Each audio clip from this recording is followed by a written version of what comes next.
New punching bag. Going in! With the wind!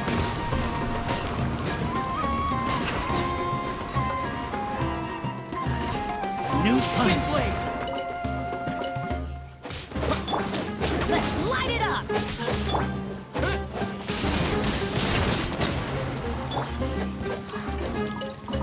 Adventure time!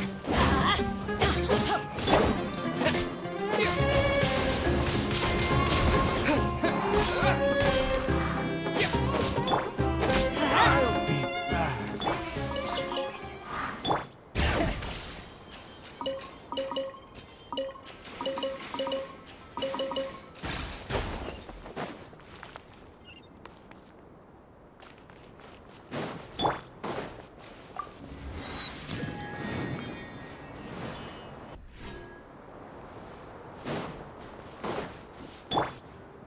Let's light it up!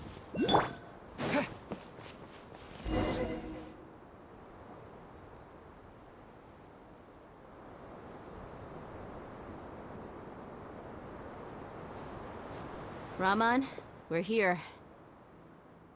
Everything's been arranged. Someone will bring the village keepers back to Aru village shortly.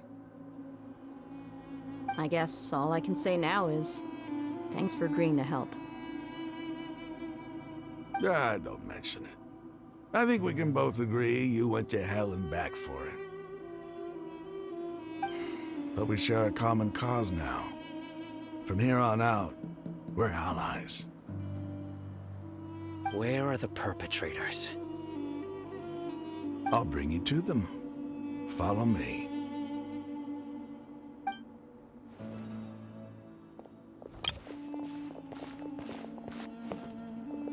So these are the people who kidnapped the village keepers.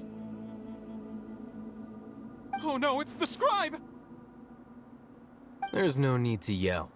No one can help you now.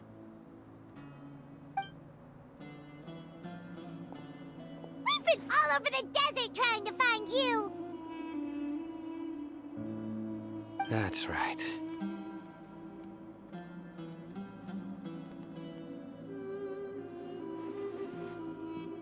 General Mahamatra? No, no. Make it quick, please. Swift and painless. Whoa. The moment they set eyes on Sino, they turn pale like they've seen a ghost.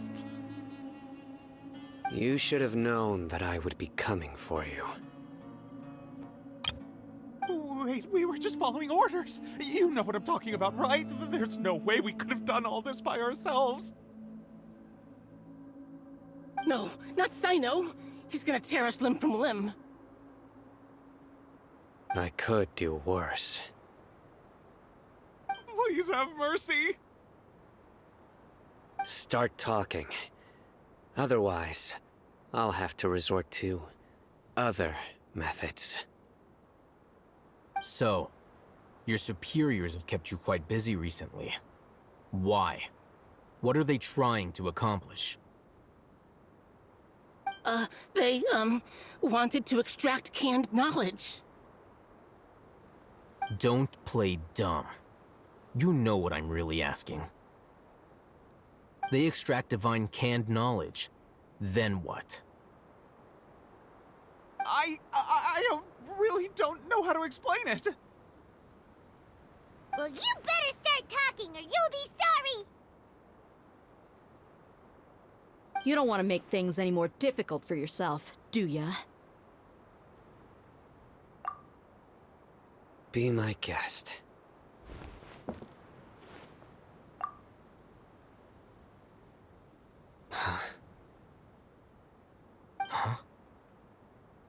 Uh-huh. That sure didn't sound like a fancy metaphor or anything. You're serious, aren't you? How did you know? There's no use hiding it now. Yes, you're right. The Academia is working on an important and potentially world-changing project. They are creating a new god. A god that will belong to them and to the people of Sumeru. It may seem as if Sumeru's academics are thriving, but ever since the death of Greater Lord Rukkhadevata, scholarly breakthroughs have been few and far between. The withering of Irminsul has been getting worse recently. The sages have tried everything they could think of, but nothing's worked. I'm always hearing them say things like, if only Greater Lord Rukkhadevata was still with us. Continue. And then, someone from the Fatui showed up. They called him the Doctor. He brought a gnosis, and said he wanted to borrow the Academia's research facilities. The Doctor was previously expelled from the Academia. At first, the sages looked down at him in disdain. But when he said those words, everyone's expression changed. He asked them, "Do you wish to create a god?" This is what the arrogant ignorance at the extreme end of academia looks like. First, the Academia spent a long time constructing a divine vessel, which was based on an exquisite humanoid puppet. After that, they harvested dreams via the Zeb-Zerus Festival Samsara, maximizing the Akasha's output. With the Doctor's help, and the Akasha now functioning at maximum efficiency, they were able to use it to extract the power from the Gnosis and convert it into a divine core. Next, they decided that their new god needed to possess divine wisdom. For that to happen, they needed a huge quantity of divine canned knowledge. It adds up. But how do you determine whether the knowledge extracted is of divine origin? Call it an educated guess? The Academia has been trying to figure out the exact source of the Scholar's madness for centuries, but to no avail. Nobody can explain the cause of this phenomenon. Surely you can see what that implies, Scribe Al-Haytham. If it's knowledge no mortal can comprehend, then it must be something only gods are able to decipher. In other words, it's the source of the God of Wisdom's omniscience and omnipotence.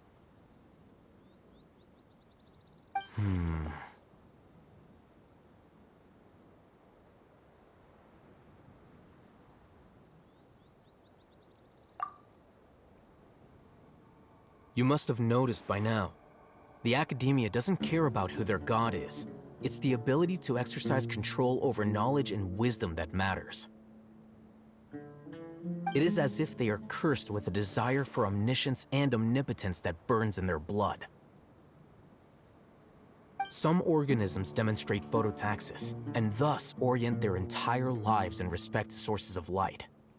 For the sages, their only source of hope is the existence of a deity who embodies the acme of wisdom. This is but a form of phototaxis. For many scholars, the absence of a god of wisdom means stumbling in the darkness for the duration of their lives. Then what does Lesser Lord Kusanali mean to you? Is she not a true god present in this world? If you already have a new god, why try to create another one? From the beginning, the Academia has never treated her as a god. When the Academia first discovered Lesser Lord Kusanali, the newborn god of wisdom, the sages hoped that she would be as wise as Greater Lord Rukkhadevata. But upon evaluation, they found that at the time, she possessed no more intelligence than any ordinary human child. The sages never had a ruder awakening. This forced them to accept that Greater Lord Rukkhadevata had indeed passed away. Not to mention that Lesser Lord Kusanali's Gnosis has been used to power the Akasha this entire time. By herself, she has neither an Archon's raw power, nor the spectacular insight expected of a god of wisdom. Slowly but surely, people began to forget about her existence. So, this is the path the sages have chosen.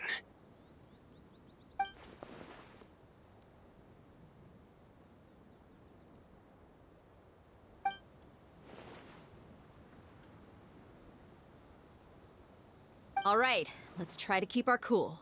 If everyone's in a bad mood, then let's change up our scenery. Raman, give me a few men to help us escort the village keepers back to the village. And these two scholars, they're coming too. Sure, as you wish.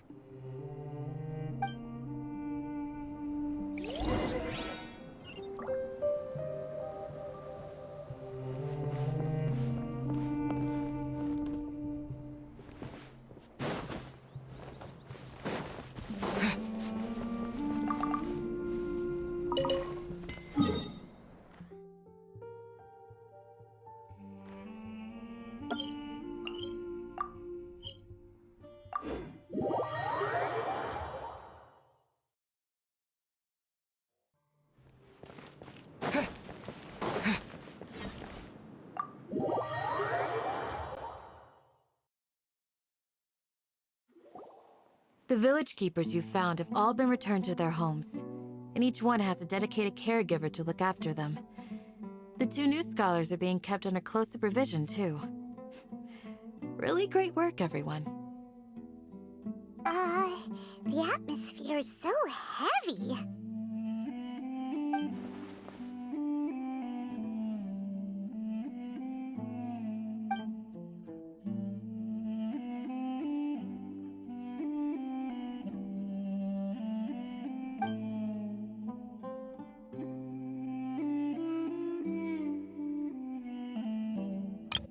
Hey! Say something! Stop spacing out! Come on, is there nothing left to talk about? In that case, let's all get some water and try to think about something else. Or I can go fetch some snacks. Oh! Paimon's so coming with you! Do you have any plans, Traveler? Gods above, you're not talking about work, are you?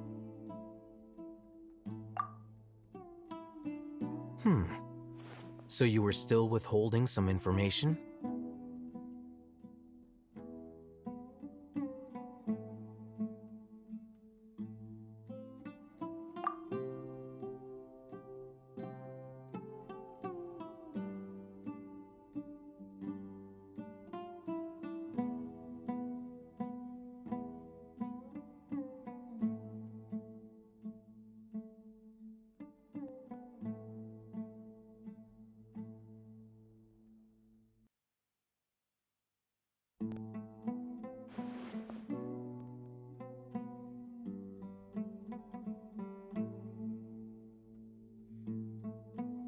Even though we lived through all of this firsthand, it still feels super surreal to hear you talk about it again.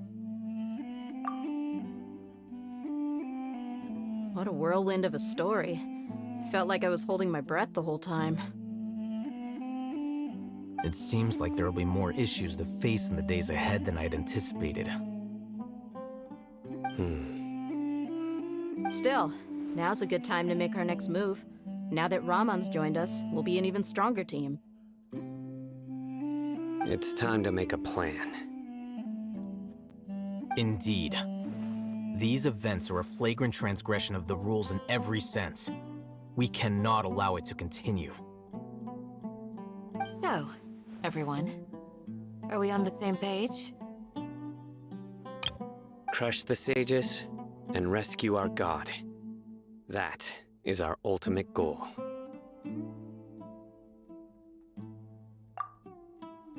Well, let's brainstorm a little more about what other resources we can draw on. The next time we gather here, we must have a solid plan. Yep, it'll work out for sure.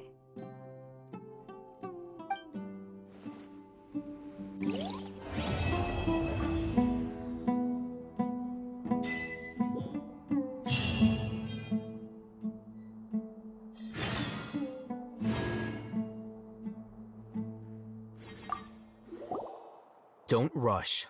This is a big undertaking, and the planning and preparation for what lies ahead will no doubt take some time. Take it slowly. We need to make sure the plan is as effective as possible. He's starting to read his book again. Hey, are you even listening? Would you like me to lend you something to read? No way! Your books aren't quite to Paimon's tastes. I was joking. I know my books are far too difficult for you, and I have no intention of lending them out. Ugh, you're so annoying!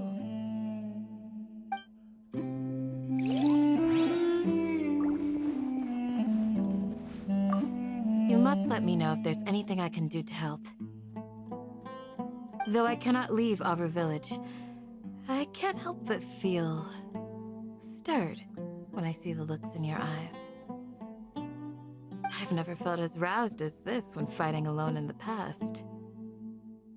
I suppose this must be the power of camaraderie.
The past few days have been some of the most challenging work I've ever taken on.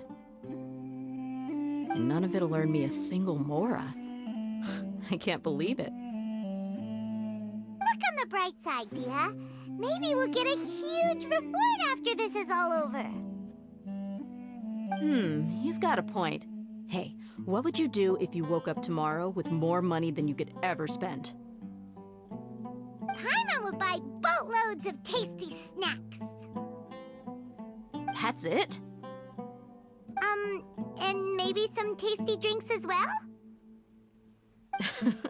How adorable.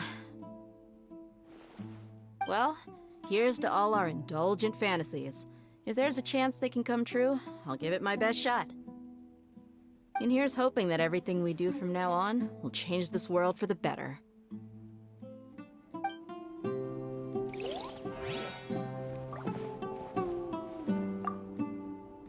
In the past, I never imagined that even the gods could suffer from hardship. If we can find a way to change all of this, will this nation become a better place?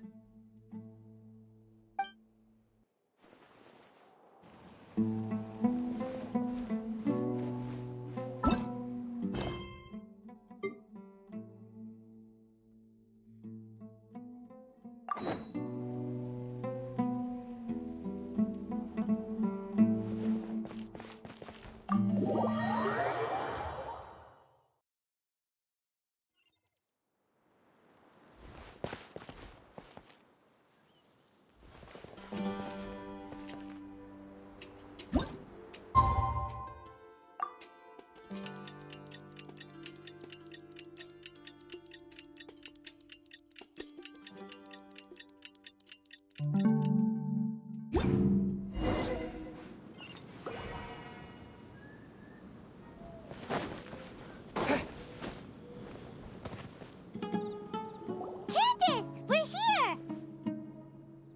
Has everyone arrived? Everyone is already waiting inside. Well, what are we waiting for? Let's join them! Please, wait a moment. Before attending the meeting, I hope you can promise me one thing.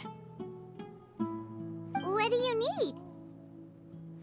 Promise me that you won't commit to anything too reckless. What do you think? Okay.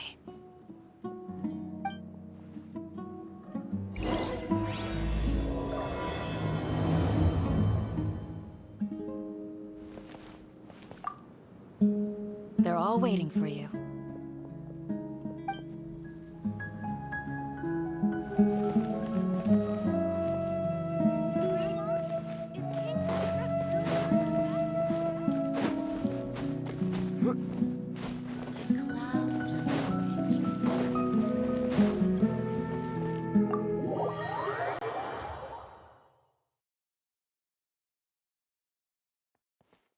Everyone's here so early!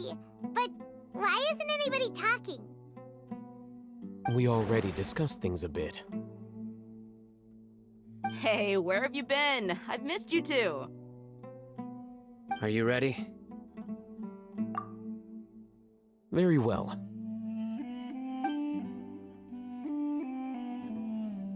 Are you sure this is gonna work? I gotta admit, it's bold.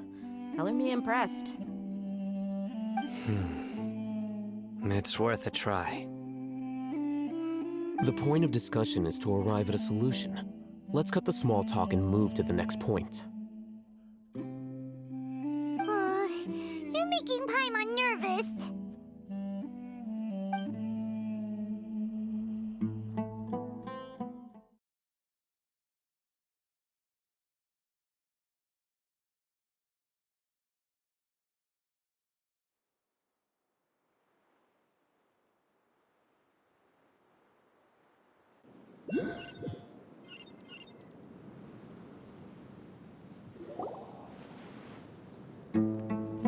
You're finally done. I have some other stuff to take care of. Catch you all later.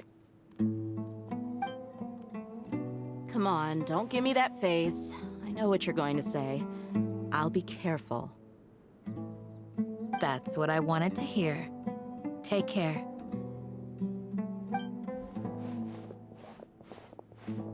Well, Traveler, Paimon, judging from your expressions, the meeting must have been quite productive. You can tell?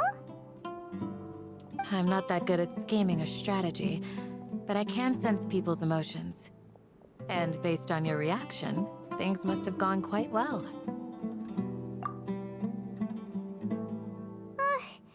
Paimon's a little worried.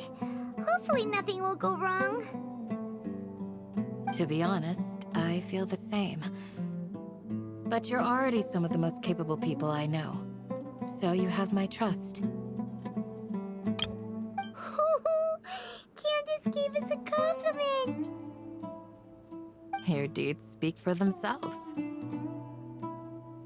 Candace, we stayed behind to tell you that, although you won't be coming with us, we'll be sure to remember your words. I'm very glad to hear that. I've said the same thing to everyone here today as I said to you when you arrived. Your safety is the most important thing. Only when you're safe can the plan be successful. So please, take care. You're welcome. And thank you for taking my advice. Good luck with everything. I'll be here in the village praying for you.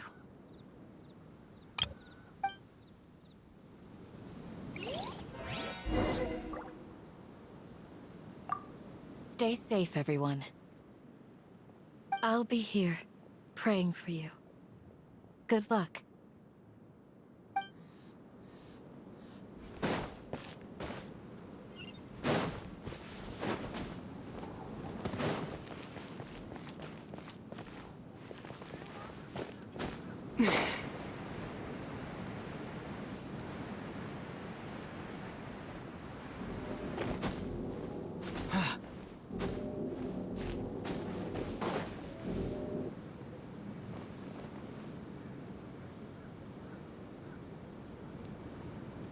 Sounds good.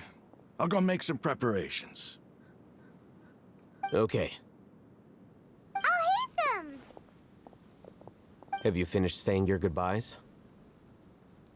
Yeah! Also, Candace told everyone to be careful. Yes, she did. But I think my point also bears repeating. Our plan is not child's play. We won't be able to achieve anything if we're simply careful. We must go beyond that and fully commit ourselves to it. I hope this is clear to you. Huh? Shouldn't you be saying something more cheerful to boost our morale right now? Didn't we already do that during the meeting? You can never have enough words of encouragement. In that case, Candace can cuddle you to your heart's content while I continue to remind you of the seriousness of our situation. We all have our jobs to do, after all. It's like how some people can be put in charge of logistics while others will fight on the front lines.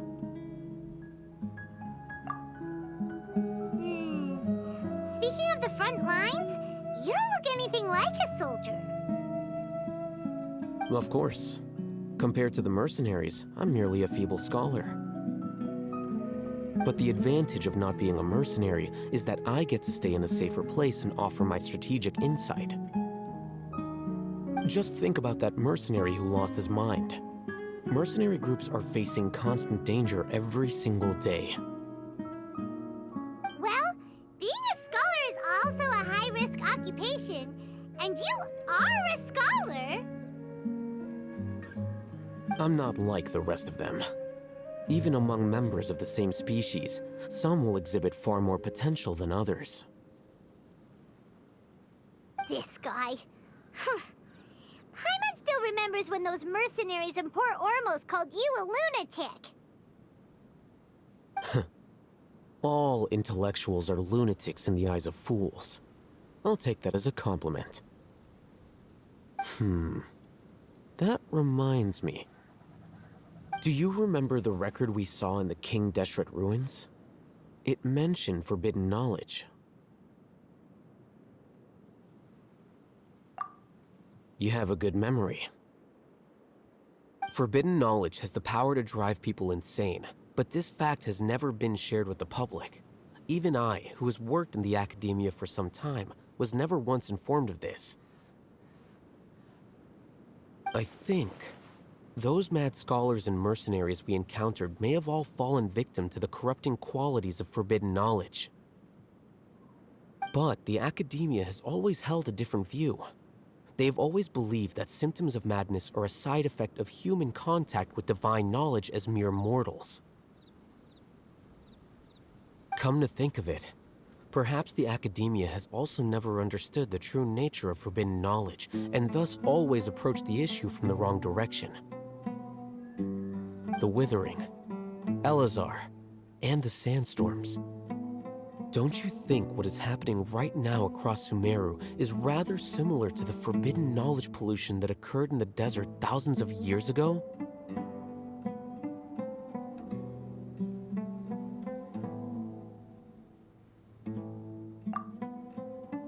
But Paimon thought that Irminsul's disease is what caused the withering in the sandstorms. At least, that's what Tainari told us. Wait a second. Could it be that... Ah, you've connected the dots. The cause of Irminsul's illness may precisely be the pollution from forbidden knowledge. But if that's the case, what should we do? This is huge! Wait. Why do you think Lesser Lord Kusanali would have a solution to this situation?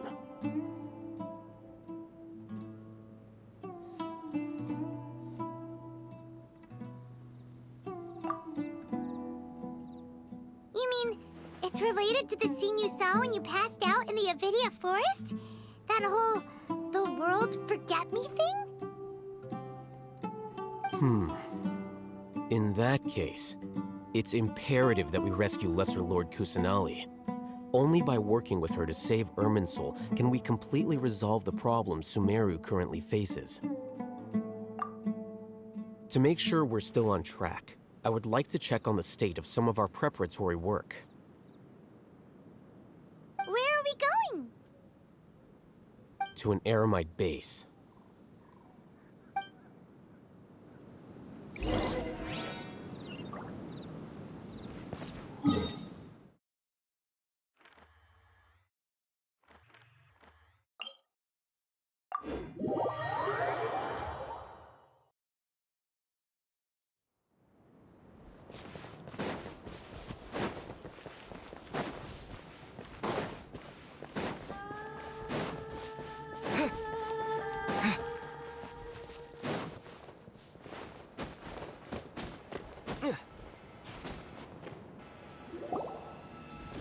Ah, they're here.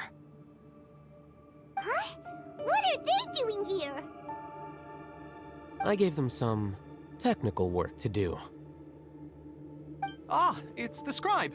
And is that the traveler I see? How's the work going? Ah, yes! We have fixed the devices according to your instructions. One of them is already ready for use, while the others are still under repair. Aren't those devices for canned knowledge extraction? What are you doing with those? Look here. Huh? More canned knowledge? Are you going to put more weird stuff into his head again? What's that look on your face? Are you scared? Paimon's a little scared, but very, very furious! That's an interesting response. Anyway, we're not going to use this just yet. As I mentioned during the meeting, this knowledge capsule contains a decree I drew up in the past. The academia should also have their own copy. And according to the plan we just came up with... Traveler, I want you to record something into this capsule. Do you believe we can save Lesser Lord Kusanali?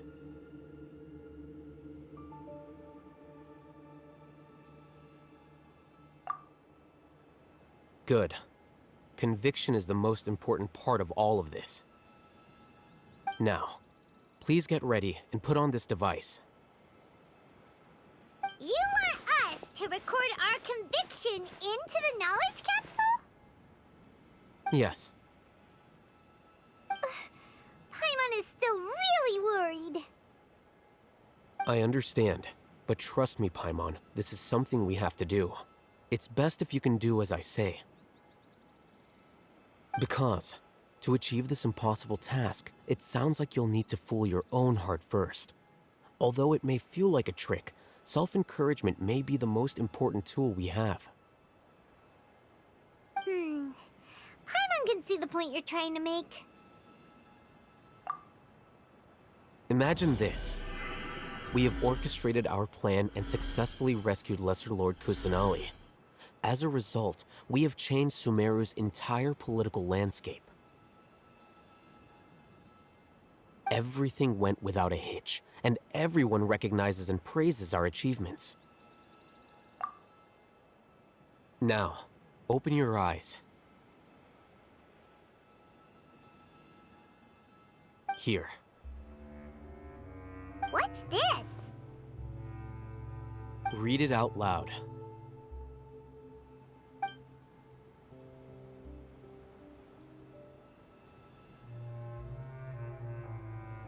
It's done. Is your head okay? Does anything hurt? It's just a recording. There should be no negative effects. But what was the point of doing this? Paimon doesn't get it. And that's perfectly fine. In any case, these capsules aren't meant to be used by you. Huh? What do you mean? Have you forgotten? Our plan needs to account for those who have long relied on the Akasha. You may find it hard to believe, but for those people, everything the Akasha transmits to them is nothing short of absolute truth. Imagine if you've been using a device like the Akasha since the day you were born, and this device has always supported you during times of need. After all that time, what do you think you'd become? A fool? A machine? A slave to orders. And that's why rules are so important.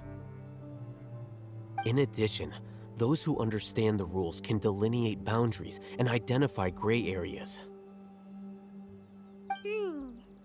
But why would you need to identify the gray areas? You could say that those kinds of ambiguous zones can be very interesting. One might even say they're advantageous in the right hands. Things you're interested in are really out there. Are all Sumeru scholars like this? Anyway, that's enough chit-chat. I'm going to take those two to work on some small projects. You can head to Caravan Rebot and start preparing for the next step. Small projects? We're going to tinker with the Akasha terminal and make a few modifications.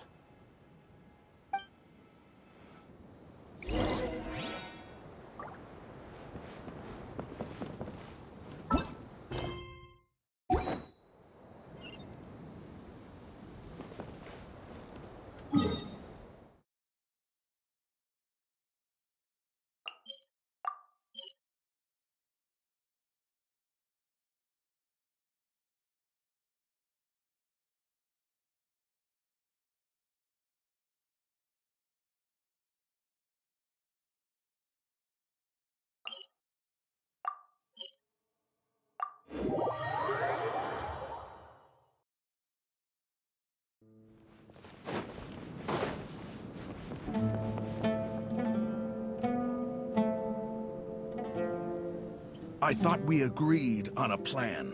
How can you go back on your word?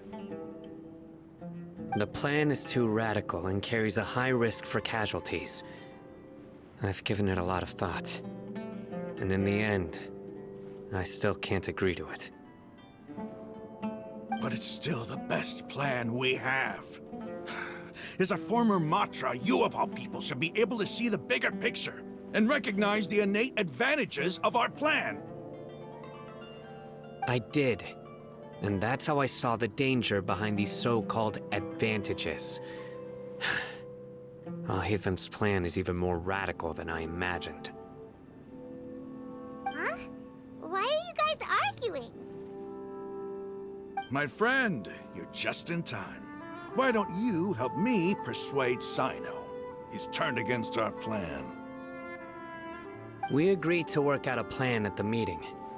As mercenaries, you're familiar with the local environment, so you'll take care of the specifics.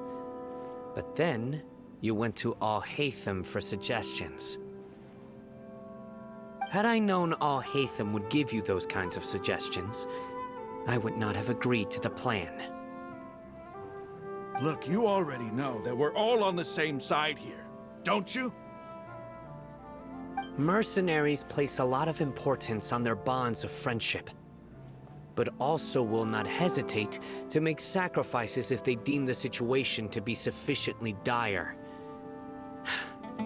I'm sorry, but as things stand, I can't accept your principles. Seems you really do understand the ways of the desert. Traveler, Paimon, this is also something you should know. Ramon's plan is to have me work with the Caravan Reebok guards in my capacity as a Matra. We will arrest the mercenaries and escort them into Sumeru City. Wait, how can we work with the guards? We can't get through that wall easily, remember? Caravan Reebok would never let so many unregistered members of the Eremites enter Sumeru City. My plan will clear us of any possible suspicion, and also let us enter the city as a big group. There is no better way. That also sounds like something Al-Haytham told you. Am I right? Doesn't Al-Haytham know how dangerous this plan is? Of course he does. He told me, there is no perfect plan, but this can get the job done. He also said that with the help of Sino and the Traveler, our chance of success would increase significantly. I never blindly trust anyone, and I've always had a good eye for people. I think he made a number of valid points. It's my own choice to trust you. If I make the arrests alone, I can control myself and prevent you from getting hurt. But I can't guarantee that kind of discipline from the guards. To make the whole thing more convincing, you'll need to resist to some degree. Casualties are inevitable once push comes to shove. I'm okay with the deaths of enemies. But now that we're allies, I'm against the meaningless loss of our own.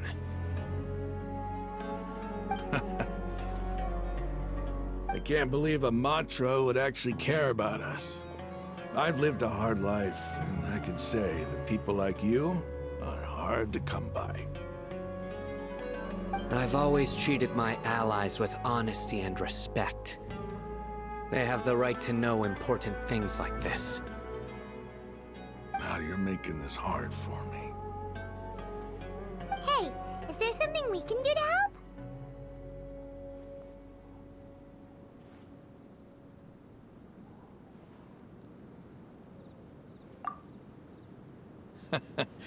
I knew you would say that. We can help fight some of the mercenaries, which should reduce the number of times you'll have to struggle directly with the guards. That should help at least a little bit.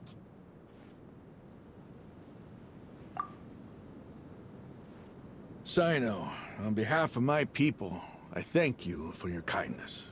But this is a mission we cannot turn our backs on. We strongly value the lives of our friends, but the goal we are about to achieve is even more important.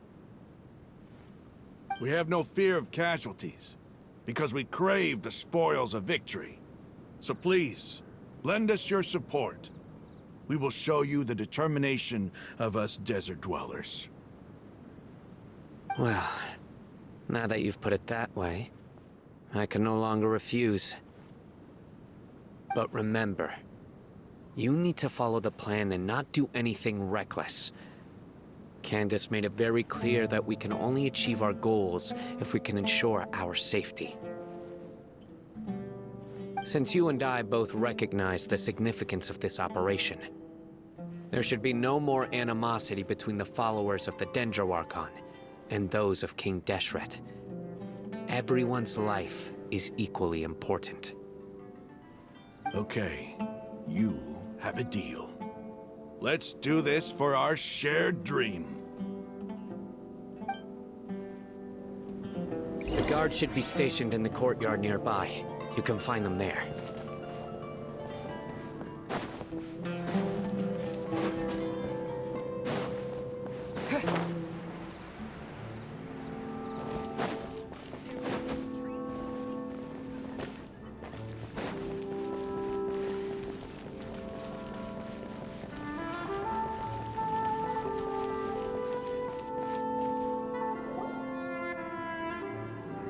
Guards! General Mahamatra! To what do we owe the honor? Keep your voice down. This is a secret operation. I'm going to arrest a large criminal gang near this location. According to the Academia's Guide and Regulations on Secret Operations, I have the right to ask for the cooperation of Caravan Rebot. Ah, of course, of course. Mahamatra Sino's order is the Academia's order. Just let us know what you need. But who exactly are you planning to arrest, and how many people are you expecting? Depending on the scale of this operation, we may need to report it to our superiors. They're a squad of Eremites whose number is comparable to Ain el Akhmar in Port Ormos. They're involved in the theft and resale of supplies from the Academia. As many as Ain el Akhmar? This should definitely be classified as a joint operation. Then I suggest that you report this to your superiors as soon as possible, and treat it as a top priority desert operation. I will need personnel. Got it. Please wait a moment. I'll contact them immediately.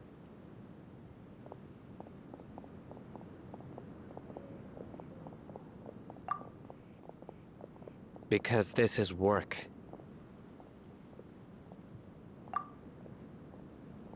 Because I trust you.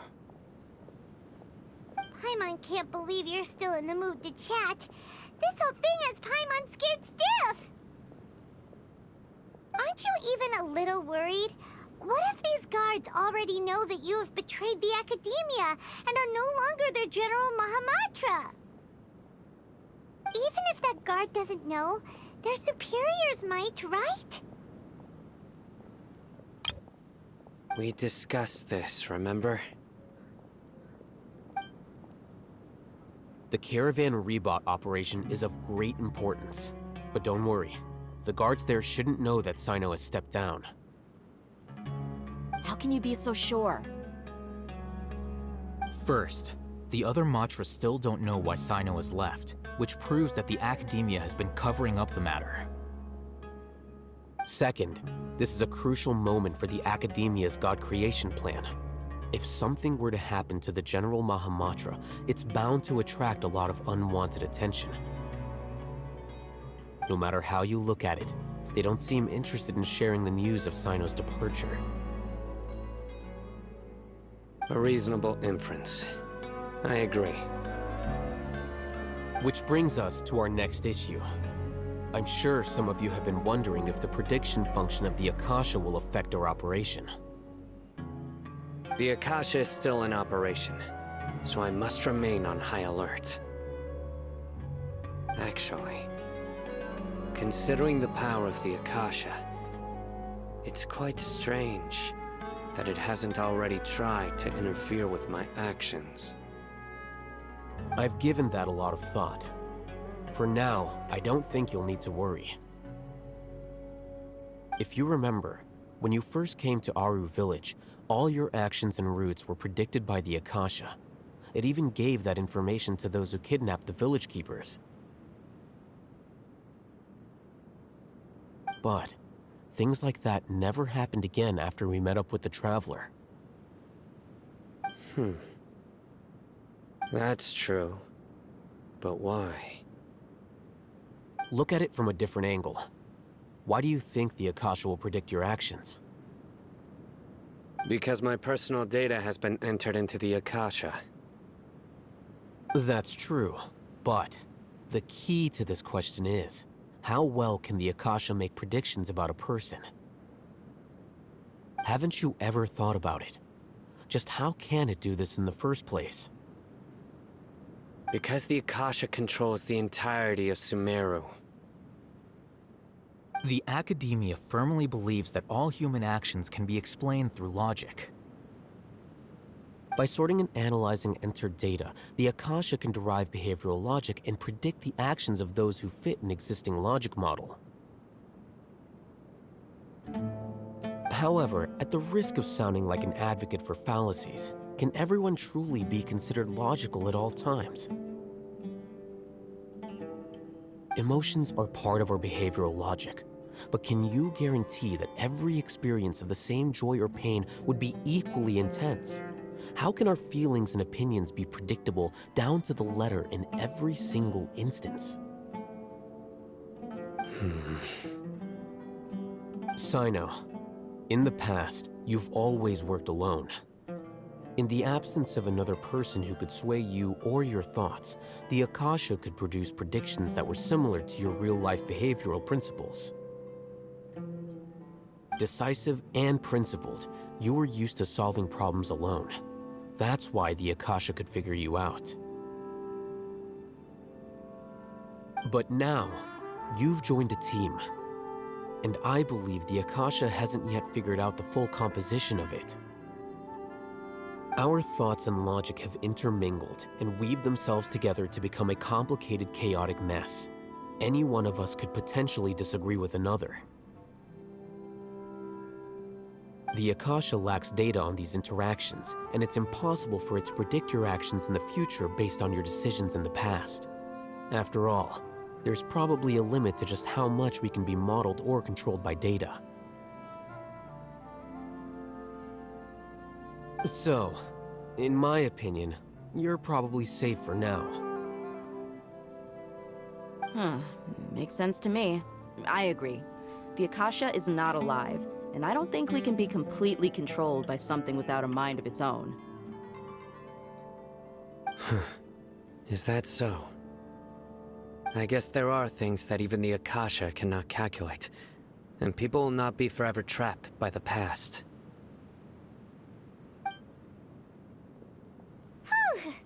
Paimon's so glad that this is settled.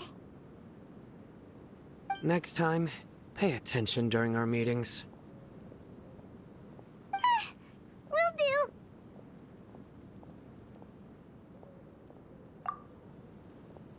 Just remember to stay vigilant. Footsteps!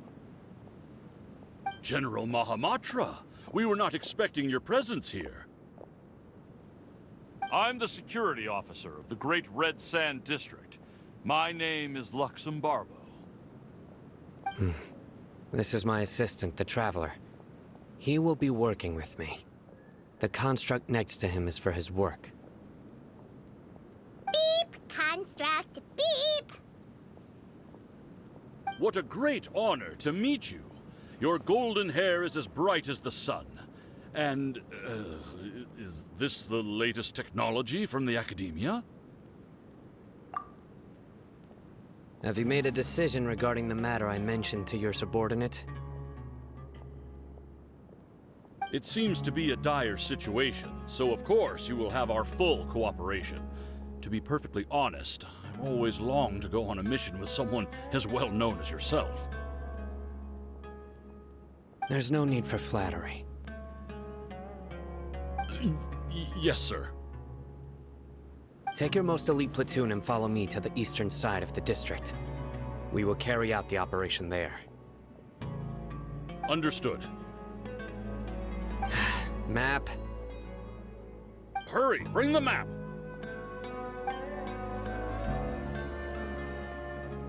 In 2 days, we will engage Rahman's Eremites and capture all of them. Any questions about the time or location? None at all, sir. Good. See you then. Yes, sir.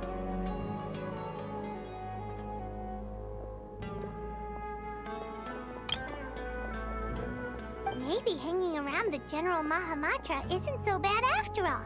Everyone's so respectful towards us. This is all due to the absolute authority of the Academia. And now, We're going to strike back against that massive pillar of power. Get ready. We will move out in 2 days.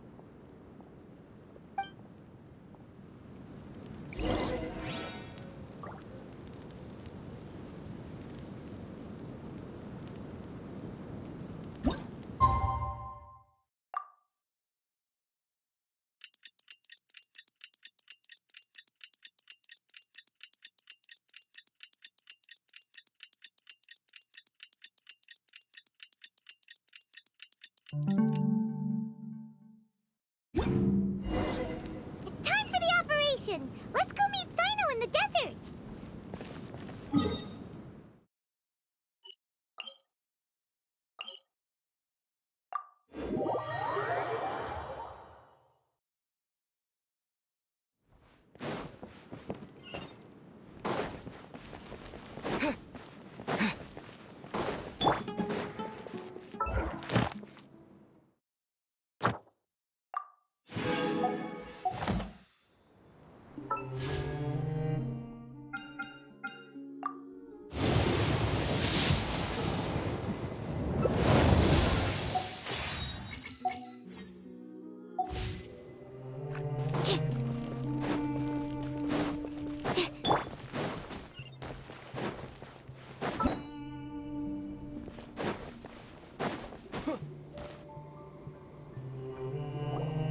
Over there! Our helpers have arrived already!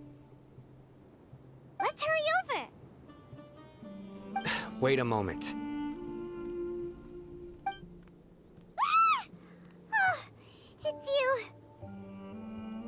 You're my assistant, remember? Being my assistant, you must stay with me. Now let's head over there. It's General Mahamatra and his assistants. We meet again. You're here early. It's to show how important we think the operation is. Since this is a big case for the Academia, we are prepared to give it our best. I'm glad to hear your sense of resolve. Remember, we must capture them alive. They are our only leads for the case. If they die, we will be unable to continue the investigation. Understood. Everyone! The Eremites are approaching from the west! Make preparations and be ready for combat.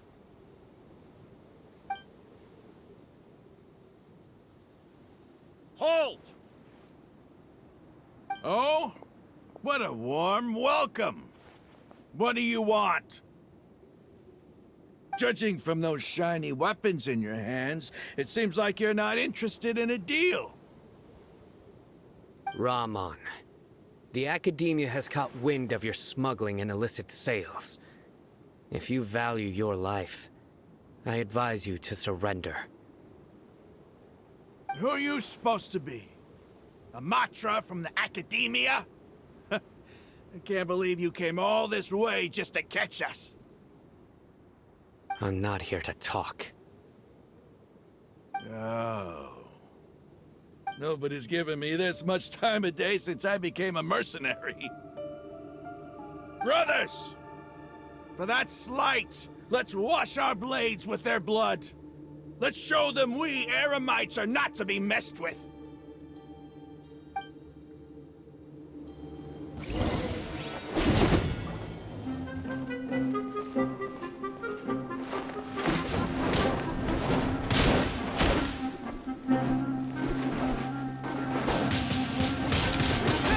Enhanced animal module 75. Yeah. Absorption test. Stand clear. Disappear! Yeah. Everybody stand back. Eat this. Nice and spicy. Absorption test.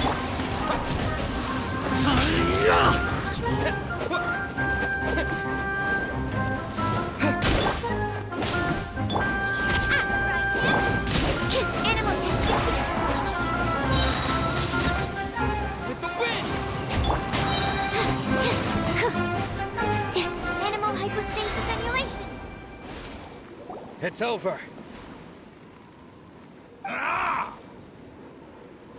We have subdued them. The operation is now over. All Aramite mercenaries and related personnel in the area have been arrested. You pitiful Dendro Archon dogs! You'll regret this! I'm afraid you'll regret it first. King Jeshred will curse you, and you will all!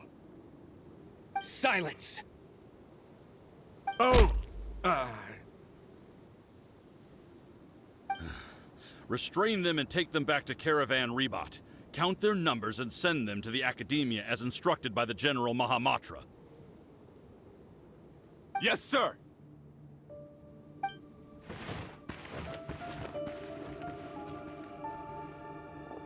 Mahamatra Sino, I will now take my leave. If you need further assistance, please come to Caravan Rebot and ask for me. Understood. You are dismissed. There they go. Let's talk elsewhere.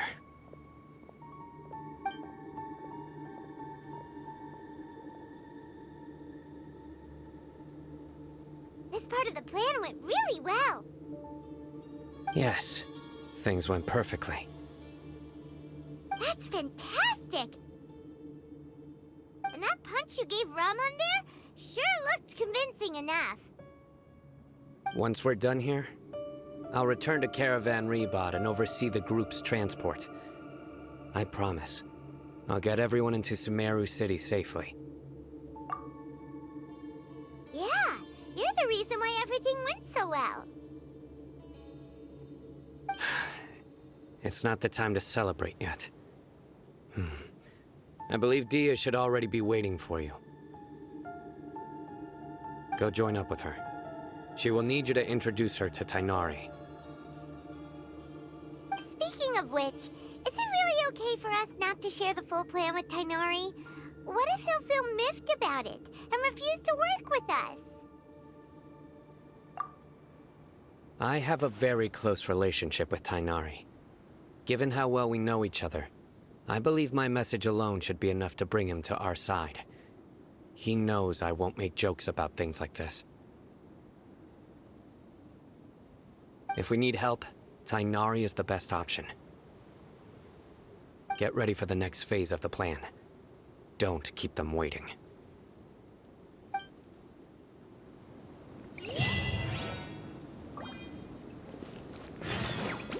Absorption test. Boba, I'm going in. You're toast. Wind blade!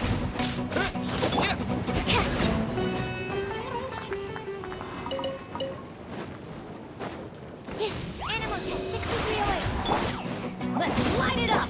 I'm trying him.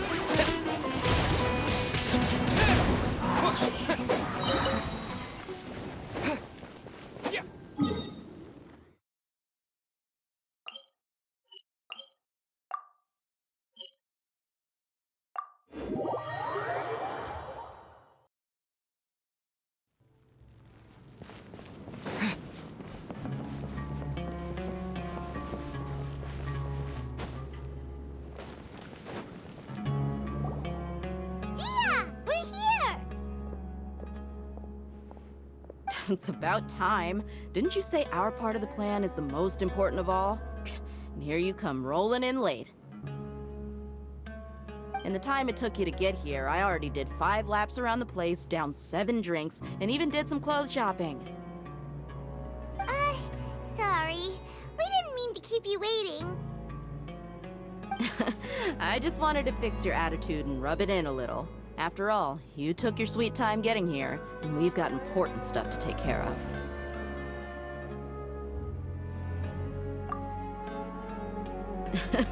I just like seeing that serious look on your face. All right, I'll stop.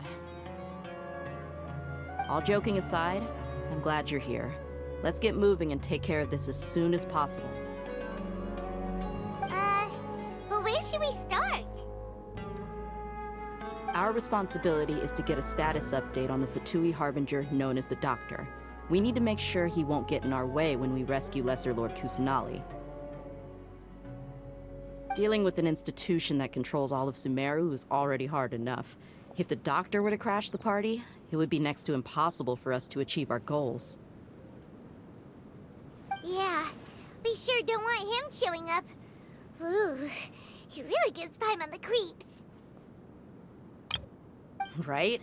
Hearing his name just reminds me of those stuffy old geezers in the academia. I'd rather not have to deal with someone like that.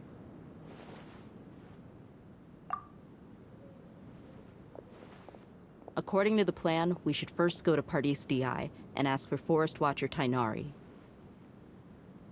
If all Hatham and Sino's sources are solid, then we can be sure that Tainari still has the Academia's trust. So, we'll find Tainari and convince him to get us the latest intel on the Doctor. Then, depending on what we learn, we'll make any necessary adjustments to our plan. The sages have placed spies everywhere on the other side of the wall. I'll follow you as a bodyguard.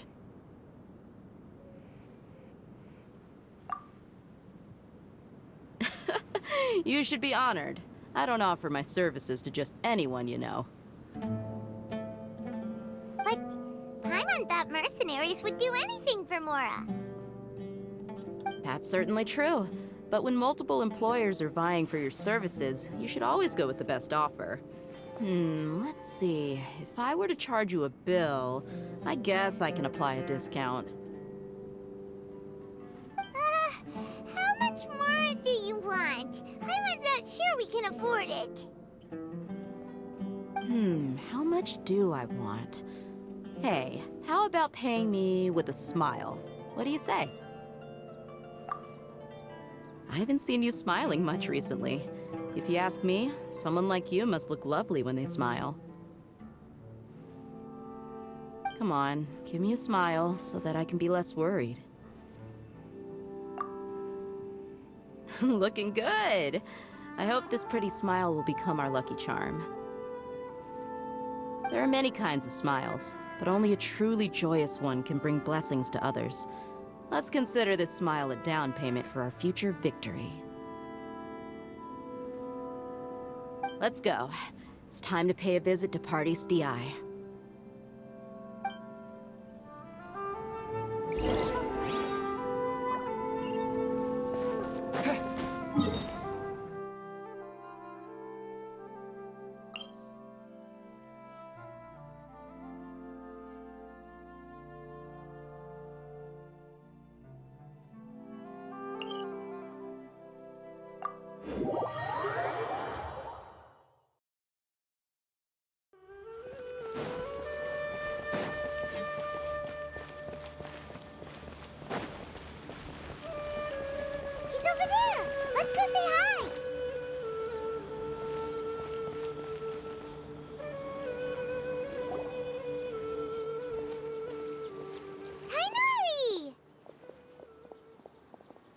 Traveler, Paimon. And you are? Hey there. This is our friend Dia. She's an Aramite mercenary. A mercenary? You must have some big news for me.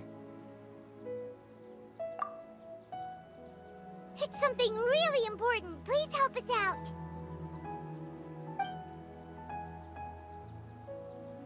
All right. Then follow me.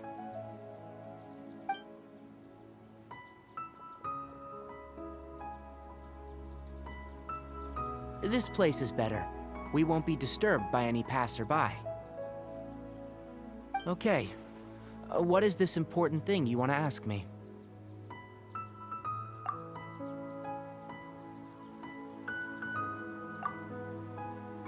The Doctor... He's that strange-looking Fatui Harbinger with the mask. Paimon thinks he has blue hair. Yes, I know him. Actually, he left Pardis Di just a little while ago. He left already? Yeah, he came looking for me. Can I ask what it was about? Sorry to ask you like this after having just met, but your answer is very important to us. For now, all we can share with you is that your friend Sino is working with us. Sino, you say? I see. So that's why he hasn't been at the Academia. Okay. I'll answer your questions and will assist you any way I can. You don't have to tell me everything that's happened. Sino's name really does work wonders. You're not even a little worried that we might have made it all up? Despite having just met you, I can sense that you're the serious type. Between you, the Traveler, and Sino, none of you strike me as the type that would conspire to deceive me. You don't need to tell me anything you don't want to. I'll also get straight to the point. The Harbinger you mentioned came to me because he wanted to take the scholar Hypatia away with him. Hypatia? Why would he want her?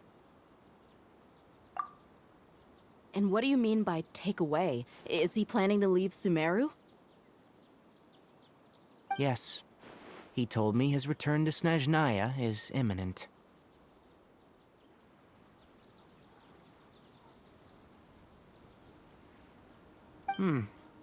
So you mean you're leaving this place soon? Indeed. Otherwise, we could have perhaps talked a little more. I was just about to set out when I remembered something important. To that end, I made a final trip to Pardis Di. Let me ask, have you been taking care of a scholar by the name of Hypatia? Your sources are accurate. No doubt because you've recruited many informants. But you're right, Hypatia has indeed been receiving treatment from me. Forgive me for asking, but how's the treatment coming along? Given the way you're asking, I assume you have something to say. Since you asked, I'll be frank. I would like to take Hypatia to Snezhnaya. It's incredibly difficult to transfer a patient. As a scholar yourself, shouldn't you at least be aware of this? Oh? I can't believe your utter lack of faith in me, to the point of even questioning my general level of knowledge. How unbefitting. Well, you're the only one who's ever made such a request. I have my ways of keeping her safe during the journey. In addition, I can also promise that under my care, Hypatia will receive the most advanced and effective treatment. I will personally supervise her treatment and see to her recovery. Would that be agreeable to you? Hypatia was born in Sumeru and remains a scholar of the Academia. Her situation has not become dire enough to necessitate her transfer to another nation. Transporting her to Snezhnaya is risky, and the potential benefits are unknown. As the person currently responsible for her treatment, I cannot possibly sign off on this transfer. Your suggestion is rude and reckless. I'll pass.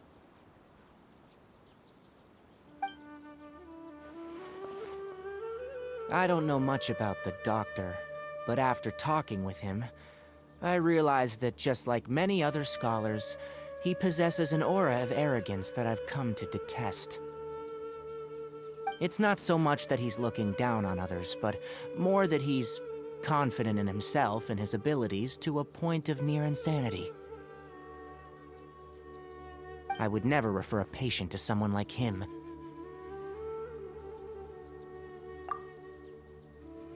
I prepared myself for a protracted battle of wits, and was really surprised to see him just give up on the topic.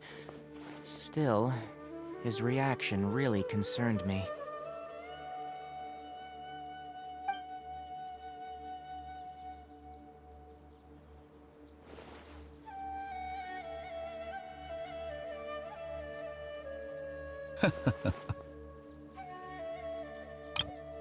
I see, I see. Of course, your opinion makes perfect sense. You're still young, but already quite stubborn. I must say, you are not like what I had expected. Under normal circumstances, I wouldn't just let you off the hook like this. But unfortunately, I'm in a hurry today, what with Her Most Noble Majesty the Tsaritsa calling for our return. Luckily, there is still some time left for me to take care of everything before I leave. It's just as the Academia said, you're a responsible and gifted scholar. Sadly, even with all of that, you're still lacking a bit of shrewdness. And that's also why people like you can never realize that sooner or later, everyone must pay the price for what they've learned.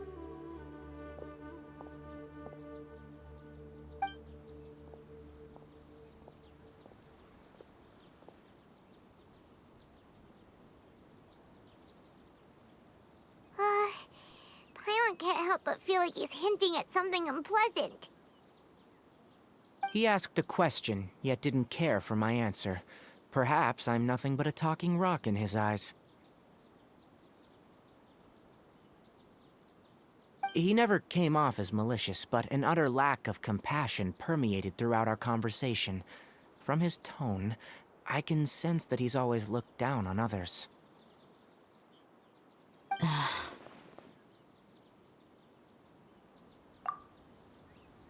I can barely believe it myself. But if that's true, the situation will be in our favor. I don't think I missed any details. Frankly speaking, I don't want you to do anything too risky. Now that you know a little more, it should be easier for you to stay safe. Sorry we can't tell you everything. We appreciate that you helped us anyway. I won't forget your kindness. It's okay. I have an obligation to do so. To be perfectly honest, all of this may have started because of me.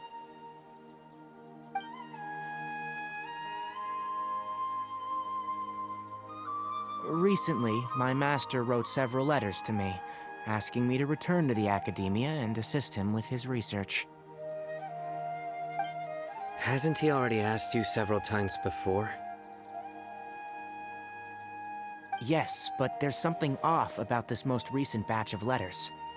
The handwriting and the tone are both familiar, but some details have been omitted. My master will occasionally leave a few dots on the back of the letter. 1 dot means that he wrote the letter on a sunny day, and 3 dots stand for a rainy day.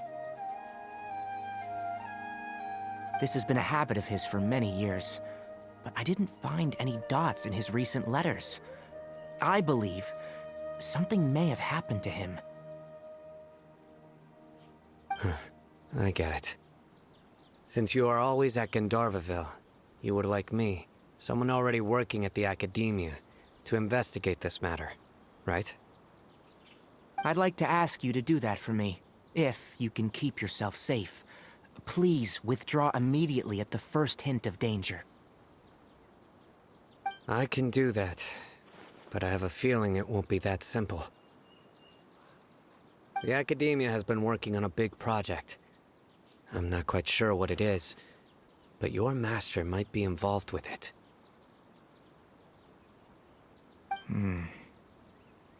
If the higher-ups really are hiding something, then it will be difficult to remove myself from the situation once the investigation starts. If the situation becomes critical, I'll leave the Academia. If you don't see me there for an extended period, that's your cue.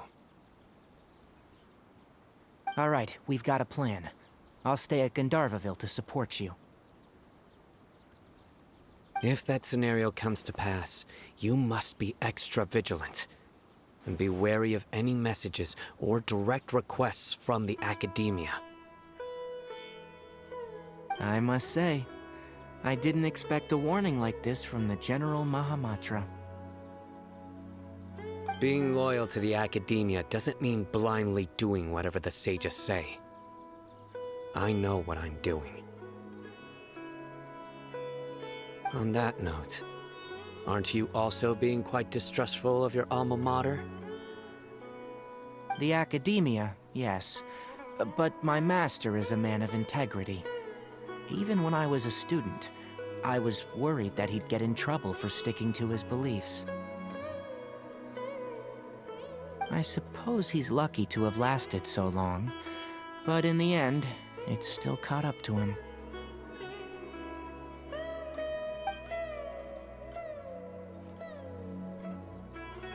I see. So you noticed something was up with the Academia from the very beginning. This may well be how Sino became involved in all of this. In which case, I must keep my promise and help you however I can.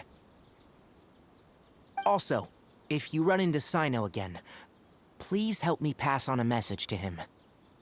Trust your own senses and experiences.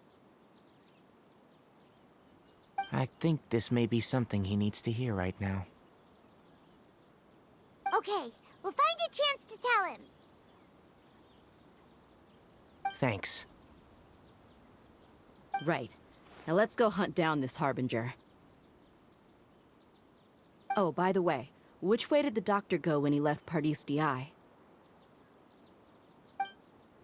That way. Gotcha. Thanks so much. We'll be on our way.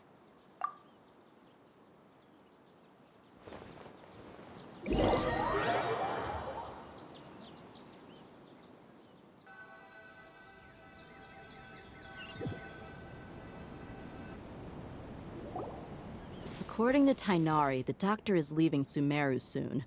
I want to check if the doctor was actually telling the truth.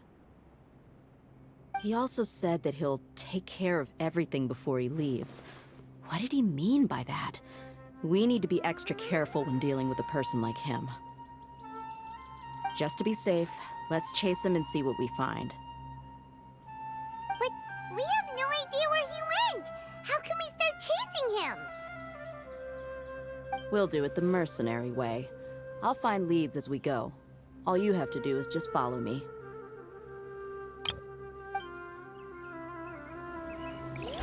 That Harbinger may have tried to cover his trail, but he still left some traces.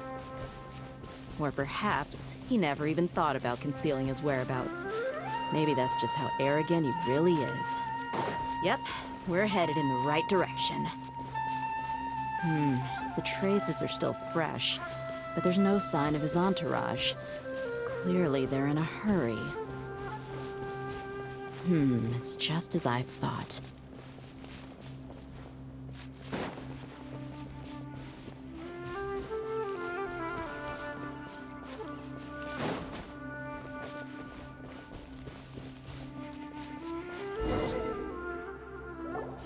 We can stop here. I think I know where the doctor went.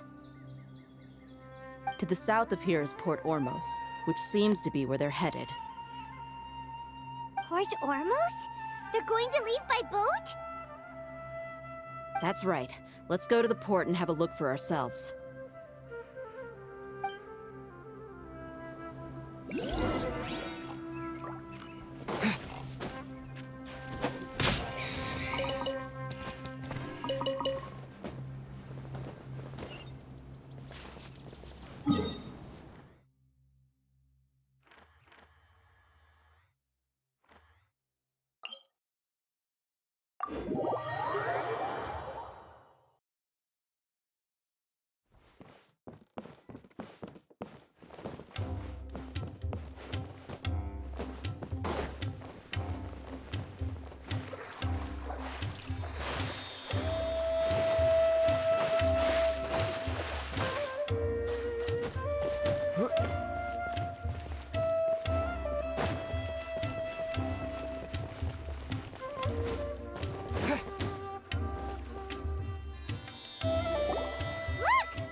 Seems we found the right place.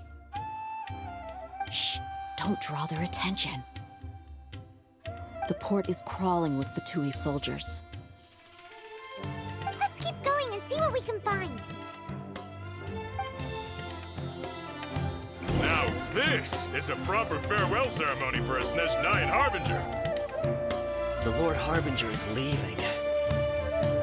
I've still only seen him once or twice.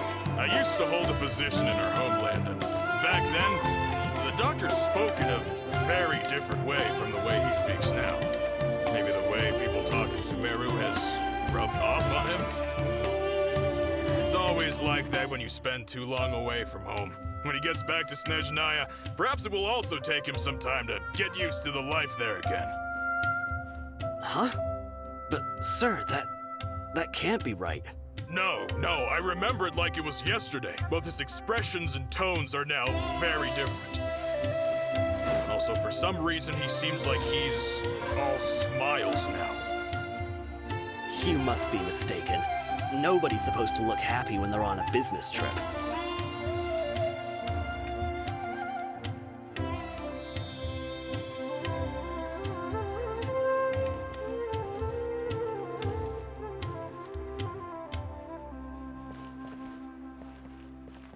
The doctor is on that boat.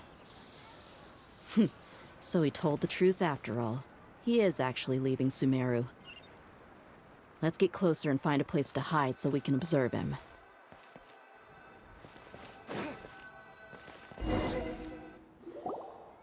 This place will do. We can hide here while we keep an eye on the boat.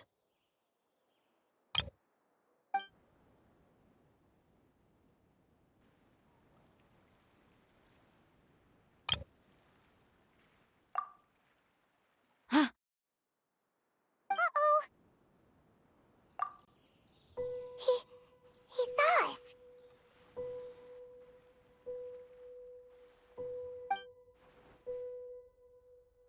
Huh? Is he waving at us? It's time to say goodbye. Wait, is he the only person on the boat?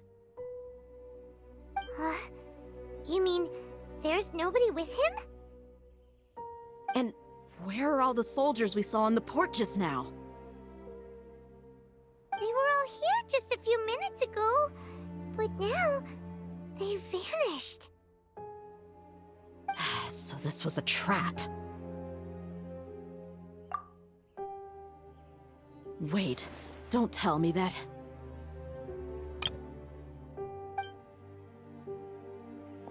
Luckily, there is still some time left for me to take care of everything before I leave. Oh no. They might be after Hypatia. Let's get back to Party's DI. Huh? What do you mean?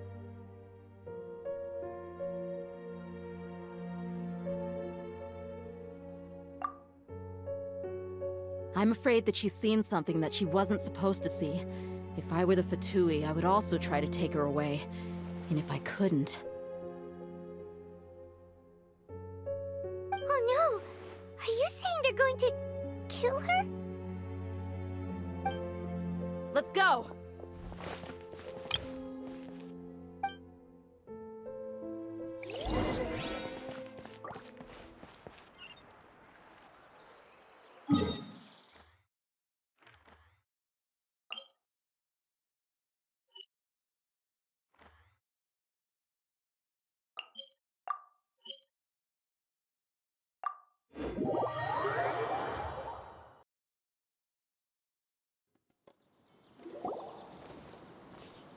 Pardis DI is not a place you Fatui can just show up and do as you please. I believe we've already made ourselves quite clear. Our superior gave us permission to search for and collect medicinal herbs in Pardis DI for research purposes. But you've been in Sumeru for some time already. I find it coincidental that you chose to only come here today. Even the Grand Sage himself may not have the right to question our research, much less an ordinary scholar like yourself. I've done my duty to inform you. Don't make things difficult for yourself. It would seem that my words have fallen on deaf ears. You can keep trying to deny it, but coming to Paradis Di now, I'm pretty sure you're not just looking for herbs. With all due respect, your baseless speculations will only lead to unnecessary trouble. Well, you only have your Harbinger to blame. He knows nothing about keeping a low profile. I may be staying at Paradis Di as a scholar, but that doesn't mean I'm no longer a Forest Watcher. It is still my duty to protect the peace and safety of the scholars who have contributed so much to Sumeru. Then it seems our conversation has hit an impasse. No one will lay a hand on you, Hypatia. Not on my watch. Are you alright? I'm fine. These Fatui have really crossed the line. Time to teach them a lesson. Windblade! Everybody stand back! Disappear! There's no use resisting! Give us Hypatia! Keep dreaming. Yes, Tighnari! Beat him up! Shouldn't get careless. I will end you. The doctor's orders are absolute. Yeah? You've been someone's lapdog for so long that you don't know anything else now.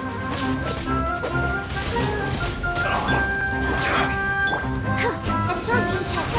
Stand clear. So sweet. I will.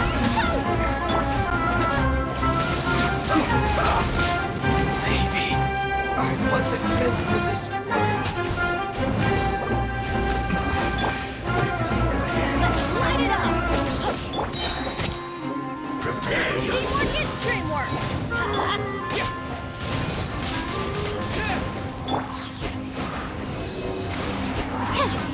Absorption test!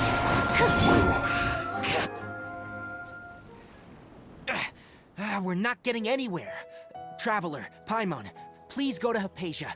We need to make sure they don't try to sneak around and attack from behind. Got it!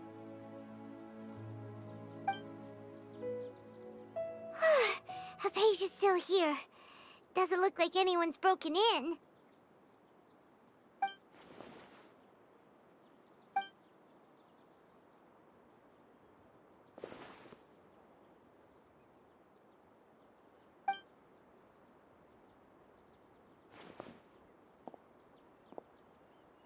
Well, how is she?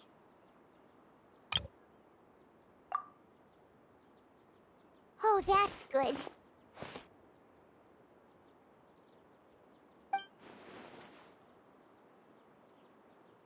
So, you think this is over?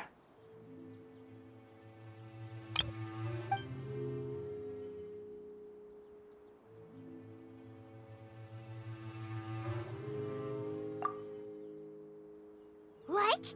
The Balladeer is here?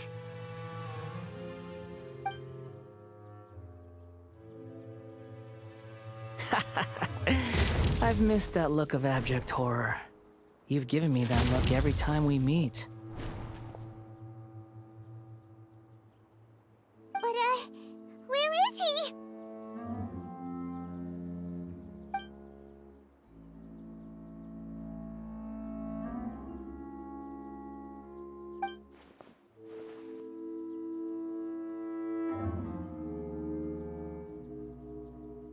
I can hear all of your thoughts, you know.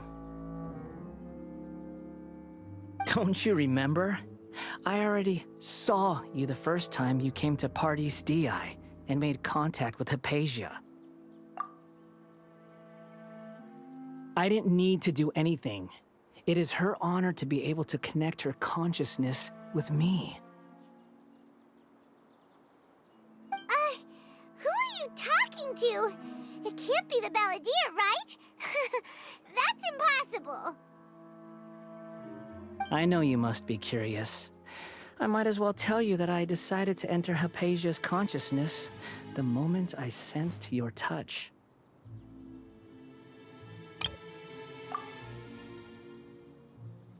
I wanted to observe you on a fool's errand. Hey, Traveler!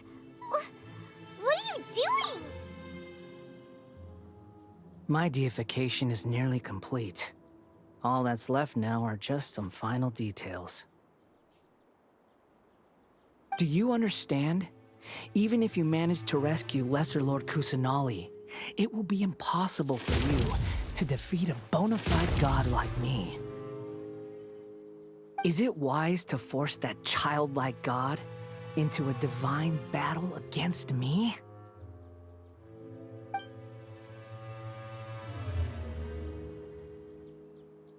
Scholars consider the God of Wisdom to be the sum total of their faith.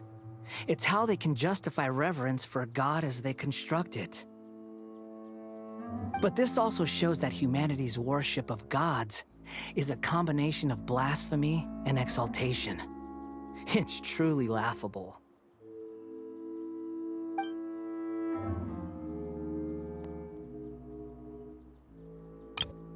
Yes. What is it?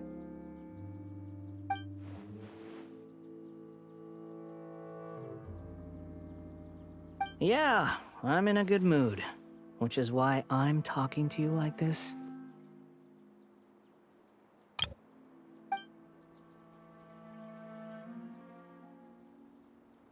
What do you mean?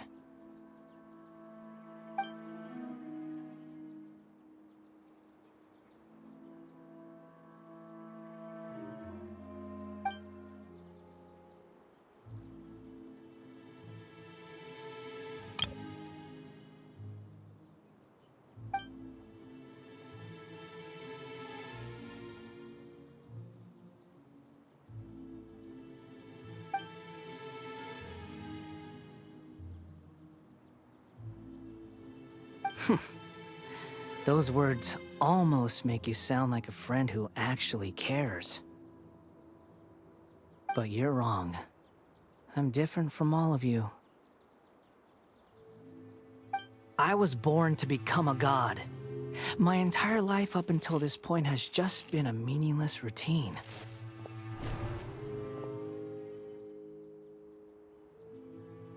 Just think about a sheet of paper.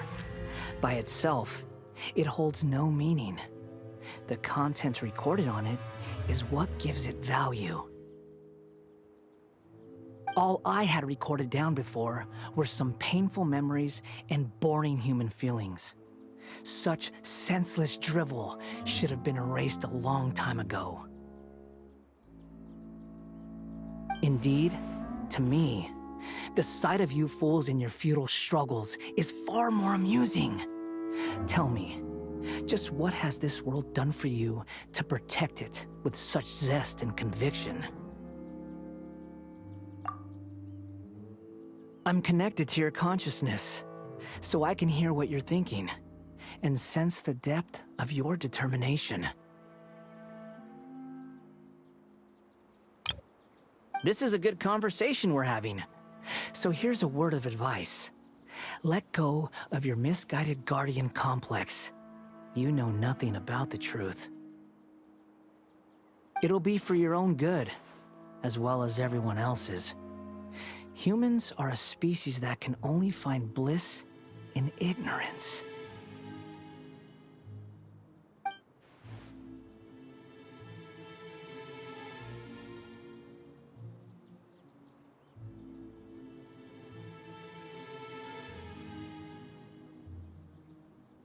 Ah, you've seen my affection for her.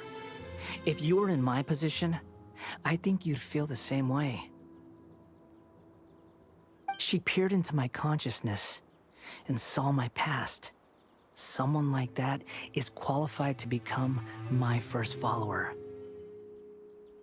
All gods need followers, so Hypatia has been chosen. Her appearance heralds my imminent arrival at the throne of divinity, while her worship shall become my glory.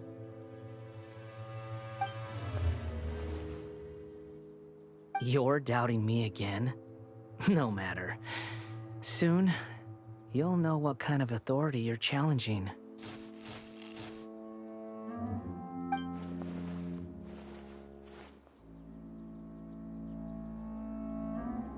Who wants to hurt my devout follower?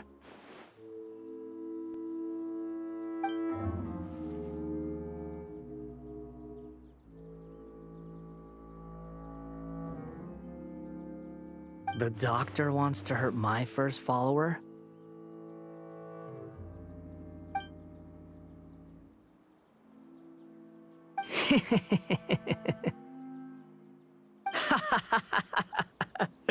How very amusing. Has anyone ever told you that you're not good at sowing discord? The doctor has never known his place. Even now, the puny human thinks himself capable of interfering in the business of the new god. You're still too naive if you think a few words will be enough to convince me to destroy the doctor. But I'm willing to give you a gift, just like my expression of affection towards Hypatia. It is an honor for you to be able to stand here and speak with me. As my listener, you will be rewarded.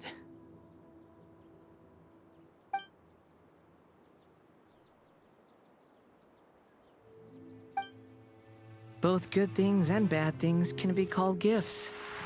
After all, gods have never needed to be reasonable. Ah! Paimon's thunder! That person Paimon couldn't see was the Palantir? Oh, he sure chatted with you for a while.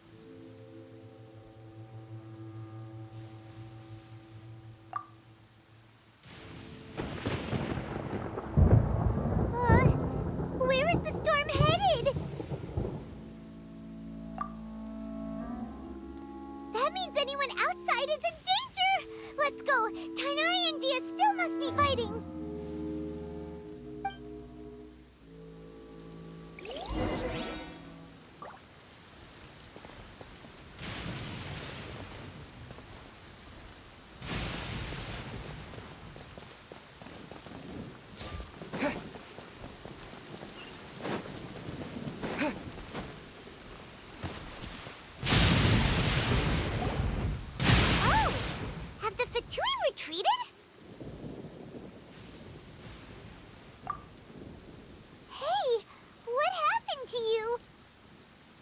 He's hurt. I'm fine. Ow! Don't move. I've seen eremites get struck by lightning before. You need to rest. Struck by lightning? We were fighting, and just as things started looking grim, the weather suddenly became extremely strange. Lightning started attacking everyone, almost as if it were alive. Luckily, there were only two of us, and both of us were nimble enough to dodge most of the strikes.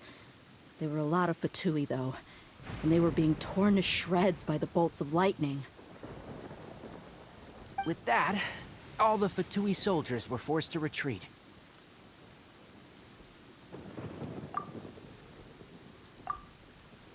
It's all right.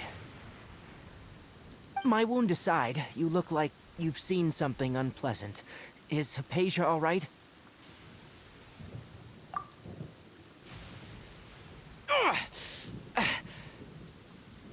Hey, didn't I tell you not to move? Just in case, let's go to Hypatia's place and talk about things there.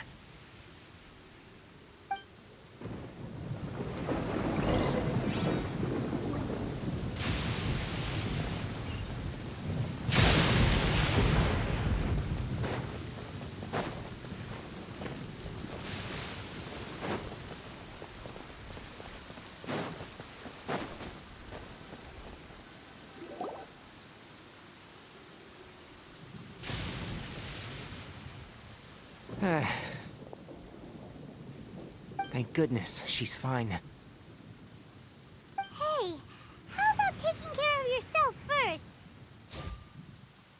I understand my condition. The wound is not fatal. I'll be all right. Ugh. The more you understand medicine, the worse of a patient you become. I know. They always think they can push through the pain. Oh, he sat down. Let me rest for a bit. Sorry, Traveler. Now you may start.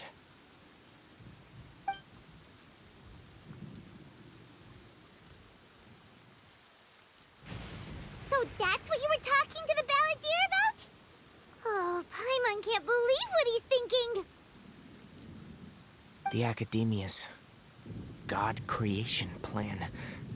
How ridiculous. That sounds, ambitious, I guess? Anyway, this is all way beyond me. As long as I can enjoy every day with a drink in my hand, tasty food in my stomach, and a good night's rest, that's enough. I'll only work when I have to. I must be the least ambitious person who's ever set foot in Party's DI.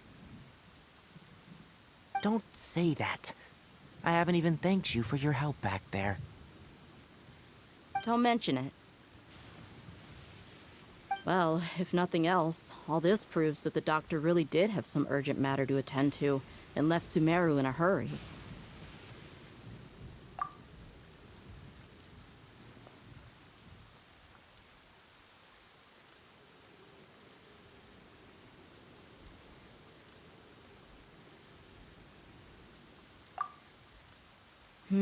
Maybe the Fatui want to cover up some secret of the Balladeer.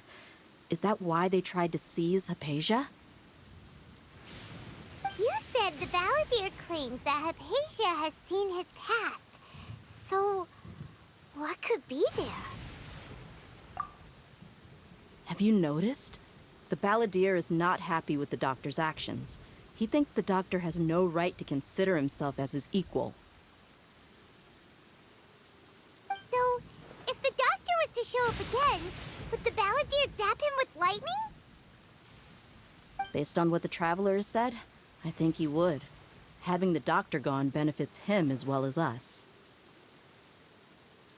In other words, we've successfully completed this stage of the plan. The doctor is out of the picture now.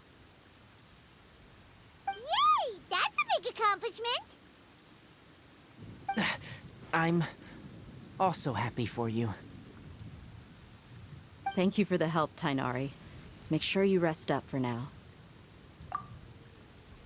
Yeah, all right. Okay, that wraps things up for us here at Party's DI. Traveler, it's about time we rendezvous with the others at the Grand Bazaar. Let's continue to keep a low profile. You can head there once you're ready.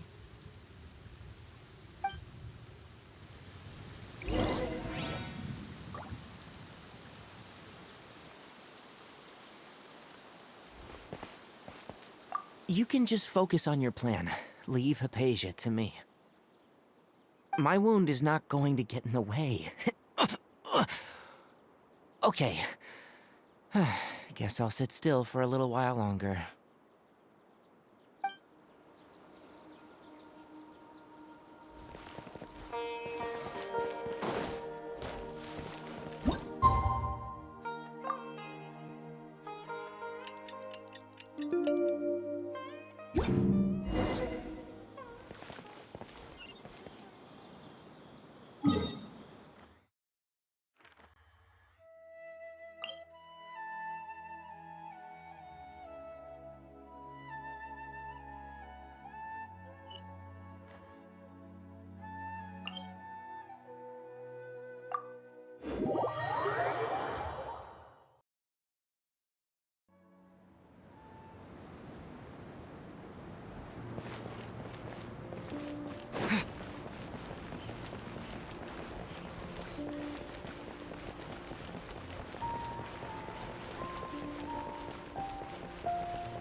All right, everyone is here. How did everything go? Any luck with your missions? Let's report back one by one. I'll start first. We've made the necessary modifications to the Akasha terminal. In addition, the props required are also ready. I'll go next. The Traveler and I went to Party's DI. The situation was a bit complicated, but we found Tainari. Unfortunately, he was wounded during a fight. Who is behind it? Well, that's the tough part. What should I say, Traveler? The Fatui or the Balladeer?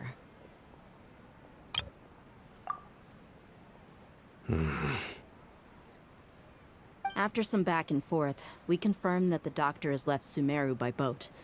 He has something urgent to attend to back in Snezhnaya. So, we've successfully removed the doctor from the picture. Also, Tainari's already resting, so he'll be okay. Good. Oh, Tainari also asked us to tell you this message.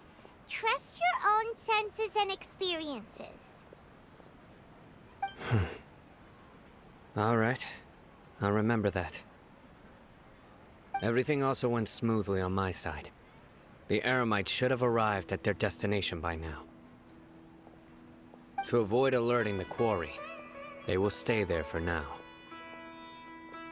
I can't believe you actually got so many Eremites into Sumeru City.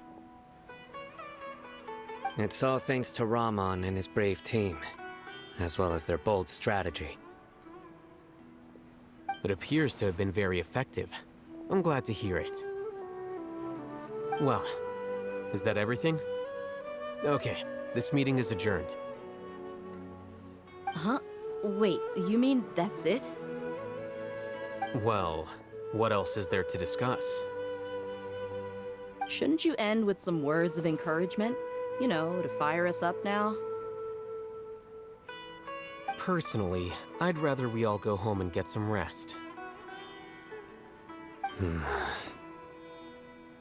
I'll hate them, you... Ugh. Oh, and if you wanted someone to say something to that effect, then I must reiterate that I'm here to strategize and not to lead. So you should find someone more suitable to do that. But I thought all of you Academia big shots were great speakers. Then I should remind you that I'm the scribe. I know that. So what? A scribe is responsible for recording meetings, not speaking. Fine, whatever.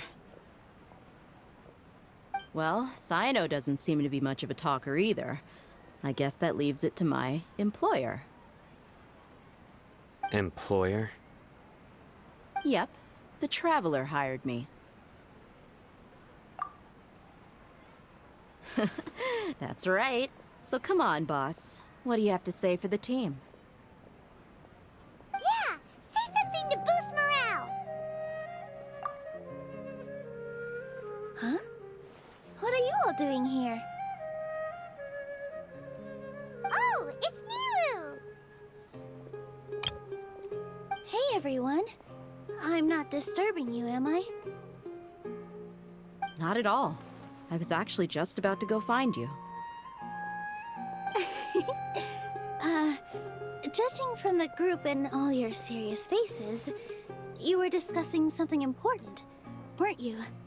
But you also look like you're up to no good. Seems pretty interesting.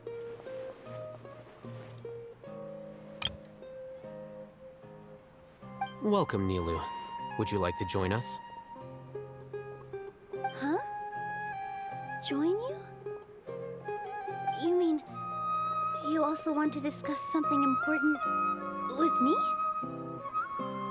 Yes, something very important. Nilu, are there any breaks in your performance schedule in the upcoming days? Huh? Wait, you're seriously inviting me?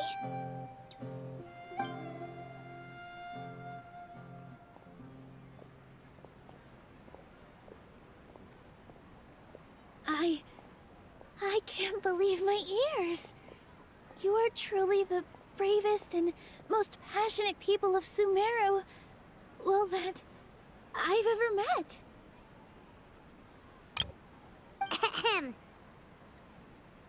Oh, right. The Traveler and Paimon are not from Sumeru, but you are awesome as well. That's right! I must admit that I'm a little scared.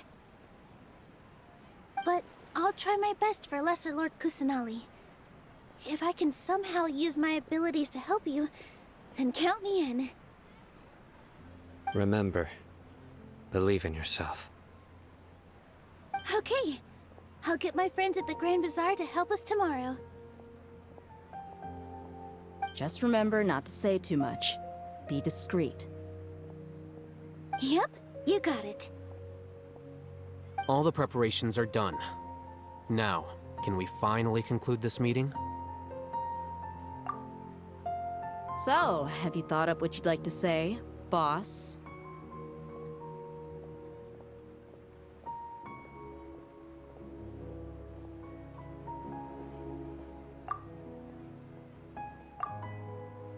Yep, it's a grand plan and we're all super awesome!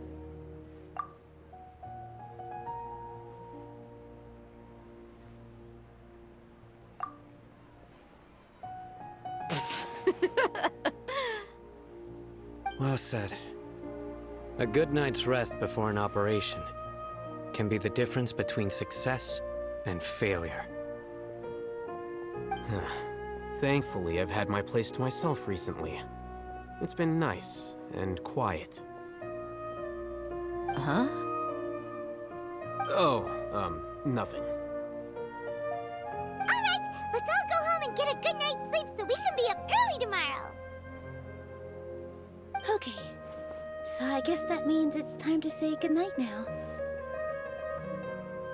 Yep! Good night, everyone!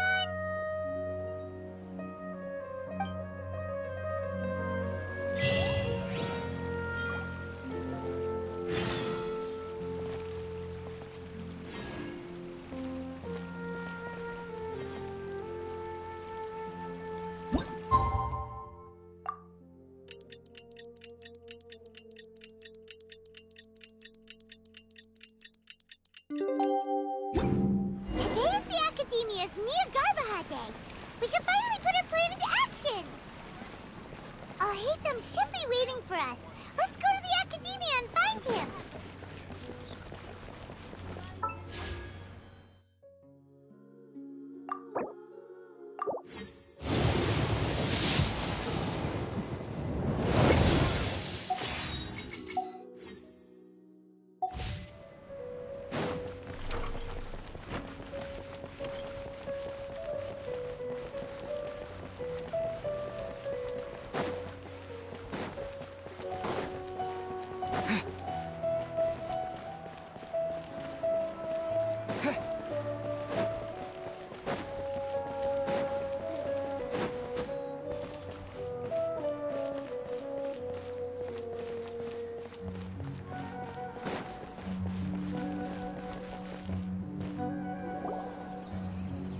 Hello, you two.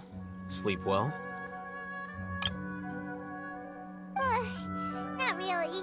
Paimon got too nervous thinking about today and didn't fall asleep until the sun was almost up. What about you all, Hatham? Naturally, I slept just fine. After all, a good rest should be considered part of the plan, since energy is an important resource. You just want to show off how calm you are. It's crucial to dissipate any tension before we execute our plan. The only thing you're doing is being annoying. Anyway, do you need me to go over the game plan again?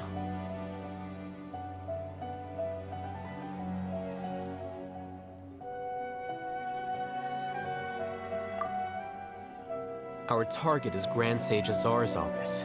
Everyone in the Academia knows that's where the Grand Sage's console is. Only they can operate it. Many restricted commands and operations are executed via that console. I'm sure that console has a way to free Lesser Lord Kusanali. You know, sages imprison even a god? That isn't something they could have accomplished with their scholarly talents alone. In the sanctuary of Surasthana, there's a device of Greater Lord Rukkhadevata's that she once used to isolate herself while meditating. 500 years ago, the Grand Sage at the time modified the device so that it could no longer be controlled from the inside. They were effectively trapping one god with the power of another.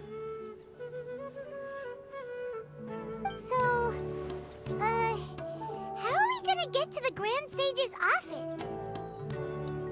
Don't forget, today is Nyagarbha Day, arguably the most important day to the Academia.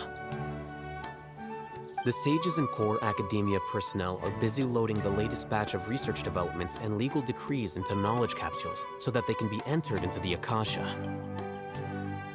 All the Darshan's researchers have their noses to the grindstone, and the Academia's grounds are flowing with all sorts of people. It's the perfect time for an infiltration. When the Grand Sage leaves his office to supervise the entering process, that's our cue to access the console and free the Dendro Archon.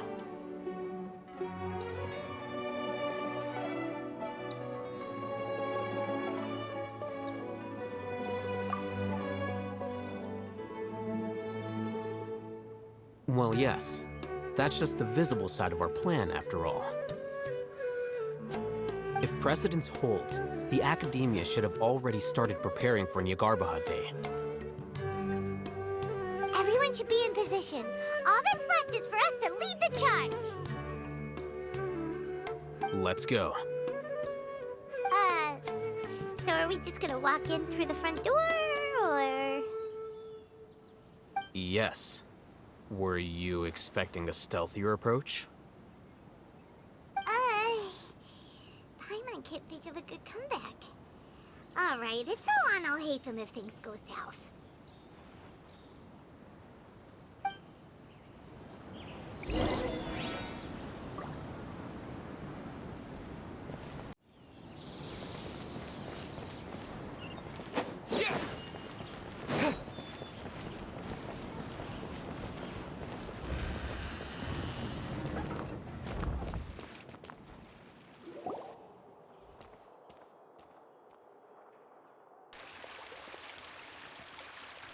Scribe? Please, wait. Are you Scribe Alhaitham?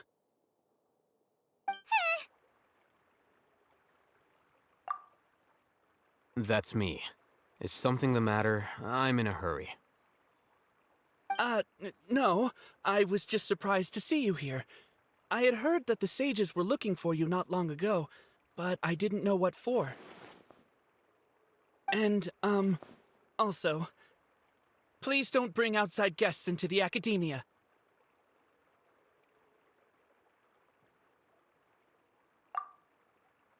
Outside guests? How did you arrive at such a conclusion? Your groundless inference shames the Haravatat Darshan. What did you say? I'm the top student in Haravatat, and I earned 3rd place at the last Inter-Darshan debate. Don't look down on me! That wasn't my intention. As your Haravatat senior, I just assumed that you possessed a greater aptitude for critical thinking. Look, based on what you already know, the purpose of my return and the reason they're here should be obvious. Is that so? Wait a moment. Let me think. Don't tell me the answer. The sages search for you. A blonde-haired traveler. Outside guests. So, from the start, the sages weren't looking for you, but this traveler? And you were gone from the Academia for so long because... Hey, shh. Yes, you've proven yourself as the top student in Haravatat. I surmise you've arrived at the correct conclusion. As I expected. Please, forgive me. I wasn't thinking clearly just now. Thank you for getting me back on track. It's nothing. We'll be on our way then. All right.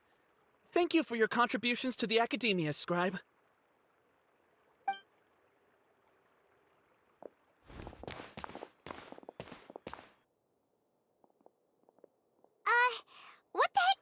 happened now? What did he just guess? I'm afraid I don't know either. You have no idea? Mm-hmm. He convinced himself of whatever truth he came up with. That is the so-called pride of a scholar. If someone questions their academic facility, they will instantly feign understanding to keep up appearances. Nowadays, the academia is rampant with this type of scholar. Their obvious farces of intellect only serve to highlight themselves as fools. Wow, so there are special ways to deal with smart people. We don't even need to make up our own excuses. We shouldn't waste any more time. It would be problematic if we missed our window of opportunity. Let's go.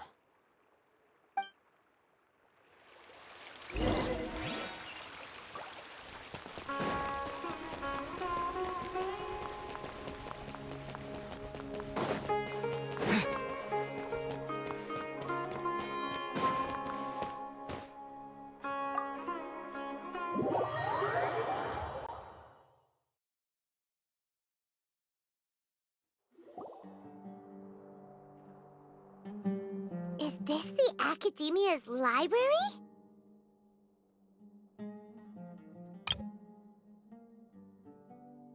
Indeed. Known as the House of Dana, it is quite possibly the most extensive special collections library in Teyvat.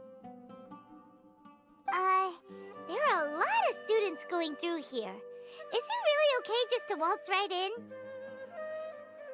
The Academia marches to a fast beat, especially since it's Nagarbaha Day. They're all occupied with their own matters. Just act natural. Now, hurry along.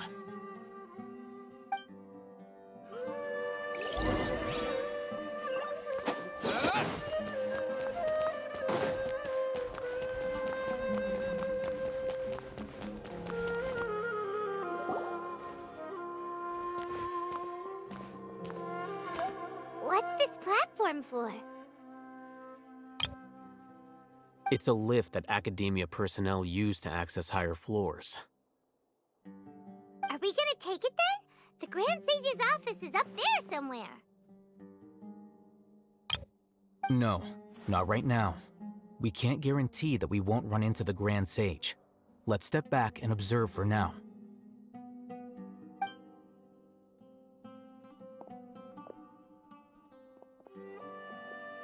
You think the Grand Sage will exit from there?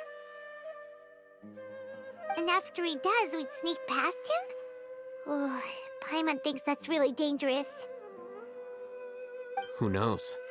However, if we can confirm Azar's current location, our operation will be much safer if we... Allow me to offer you a hint. If you wish to know his location, look behind you.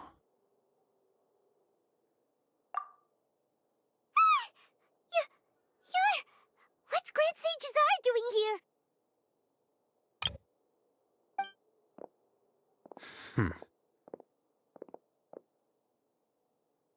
Do not tell me you believed the Academia would not grow suspicious of you after such a prolonged absence, scribe. An eyewitness had informed me of your whereabouts, so I came to personally welcome you. Grand Sage, I didn't expect you to care so much about me. I'm truly flattered. I'm sure, but compared to you, I am far more interested in these two unexpected guests. You are the Traveler and Paimon, correct? It's a pity that only now have I been afforded the opportunity to formally meet two of Sumeru's most esteemed guests. I do apologize for my lack of decorum.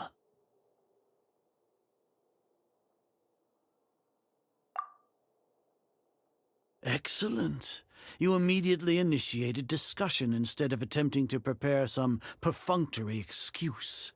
You clearly understand the situation at hand, and have no intention of making a reckless stand. The foot traffic here renders this place unsuitable for discussion.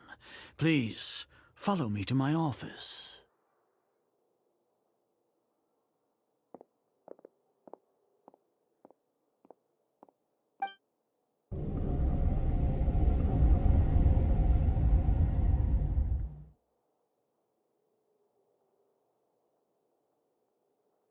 This place is crawling with guards.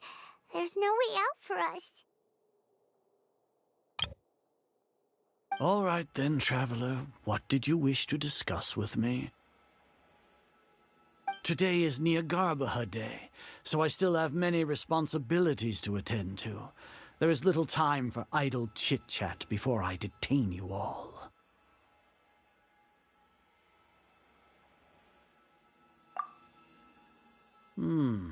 You seem to know quite a bit about our endeavors. If that is so, then you should be praising our great work, rather than using your trivial misgivings in a futile attempt to sway me. Trivial? Then tell me, what do the Fatui want from me?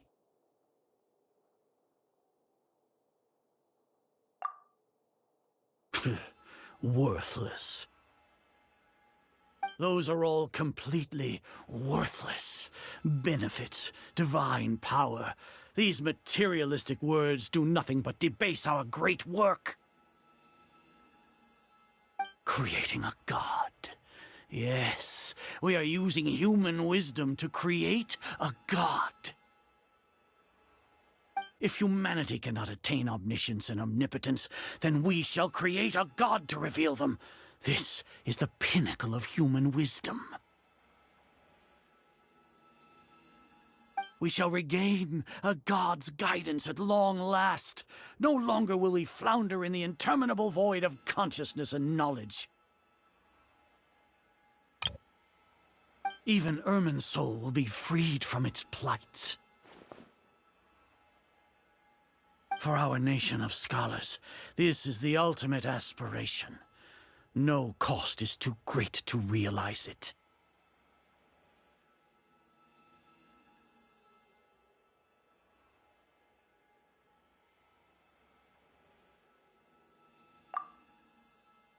You will never understand the rapture of having a god be born within your very hands.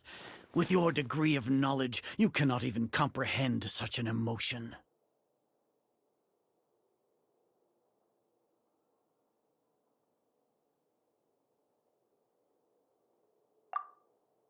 Gods exist on a plane that far eclipses humanity's. Lesser Lord Kusanali. What can she even do? Care for the people? Fend off sandstorms? Fabricate silly fairy tales? These are but child's play for the academia. Does that make us equal to the gods? We are a people favored by Greater Lord Rukkhadevata. Though I may have personally not seen it, our forefathers bore witness to true wisdom. The ascension of the Lesser Lord has brought nothing but bewilderment to the scholars. They all ask, is that truly what true wisdom is supposed to look like? With that in mind, it is better to keep her isolated in the sanctuary of Suristhana, so our academy will not become embroiled in turmoil. What a pathetic justification! Do you really think that only the super smart or powerful should be able to call themselves gods?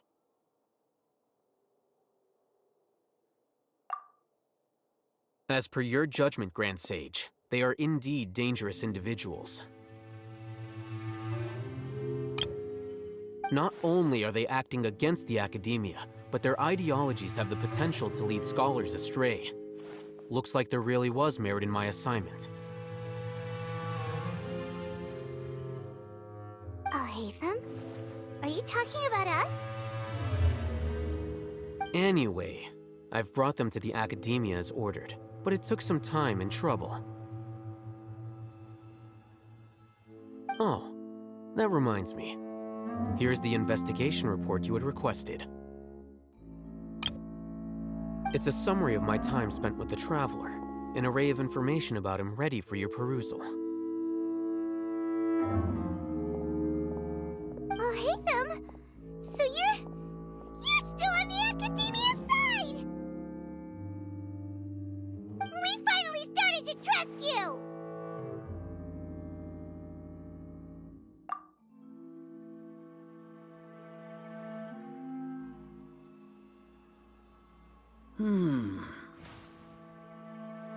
Excellent. Detailed contents with no errors. I would expect nothing less than an immaculate report from the scribe. As it is Niagarbaha Day, I'll enter the information on you into the Akasha. Surely you know what that means. We'll be monitored, just like Sino. With the Akasha's calculation prowess, all of your actions will be predicted with an accuracy of at least 98%. Furthermore, your data will be updated in real time whenever new information presents itself. To put it into words you can understand, wherever you go, you will be walking under an invisible leash. This is Sumeru's greatest penalty for dishonest persons.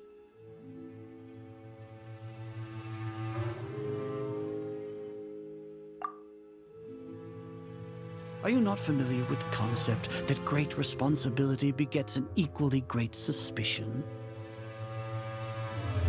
In any case, you are Sumeru's most concerning external variable. Locking you down will greatly decrease the chance of any undesirable outcomes coming to pass. You're despicable!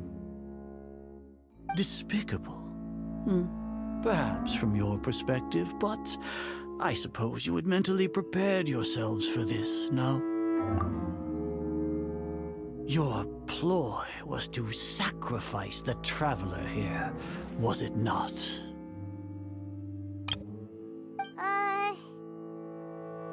Lord Azar, I know what you're trying to say, but I've been following your plan this entire time. Why are you doubting me at this juncture? Must I delineate your entire plan? Very well, I will spell things out. First off, I received an eyewitness report that you were spotted with the Traveler at Caravan Ribat. However, you immediately departed for the desert and escaped surveillance range.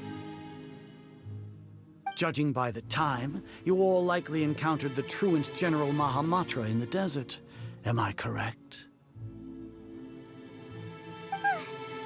Maybe Paimon shouldn't have mentioned Sino just now. The Academia had not received correspondence from its scribe for a prolonged time. You were also in the company of the Traveler, a close associate of Lesser Lord Kusanali and General Mahamatra Sino, who had defected from the Academia. With their instigation, what was the probability that you would betray the Academia? Rationally speaking, 50%? 70%? What do you think? Regardless, that's only a guess. The facts are that I've brought the Traveler right before you, and I gave you my report. Indeed, your boldness deserves praise. To think that despite status as an outlander, the Traveler is still willing to sacrifice for the sake of your plan. If I'm correct, you have a contingency plan to save Lesser Lord Kusanali and ruin our great work. Sneak into the Academia on Niagarbaha Day, using Alhaitham's status as the scribe, for there is a good chance that an opportunity to save the Lesser Lord will arise. Should your intentions be discovered, Alhaitham will turn traitor and sacrifice the Traveler, thus proving his innocence. He can then stay inside the Academia and continue searching for a way to proceed forward. As for Sino, according to the Akasha's calculations, he will soon return to the Academia and confront me in person. I suppose this is also a part of your plan? You'll see me as a traitor regardless of what I say, no? Even if you impugn me, it would have little effect on you all. You misunderstand. Losing our scribe would irreparably damage the Academia's regular operations and the development of Sumeru's future academic systems. However, Under the current circumstances, even that is trivial compared to what we stand to gain from our great work. You said that I betrayed the Academia, but you, Azar, you've betrayed all of Sumeru, betrayed its Archon. So flight has turned to fight at long last. Guards!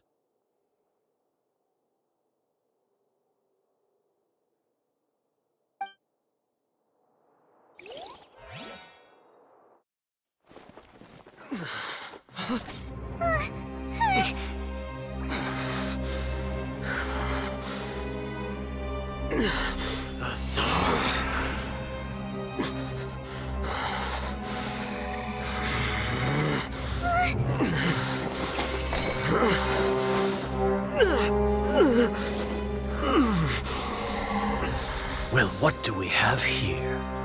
So you stole that divine knowledge capsule? Traitor!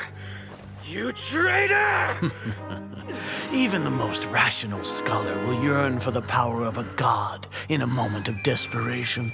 Aren't you doing the exact same thing as me, Alhaitham? Unfortunately for you, no god will lend you their power. Azar!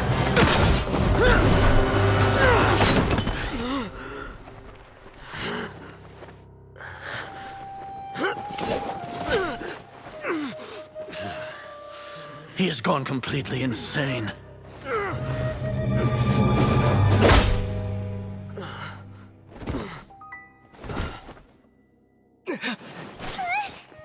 Take him to the Matra and exile him to Aru village. Then find someone to take these two to the confinement room. I'll deal with them later. Grand Sage, we've finished all required preparations for Nyargarbaha Day. We may begin to enter the capsules now. Excellent. You may begin.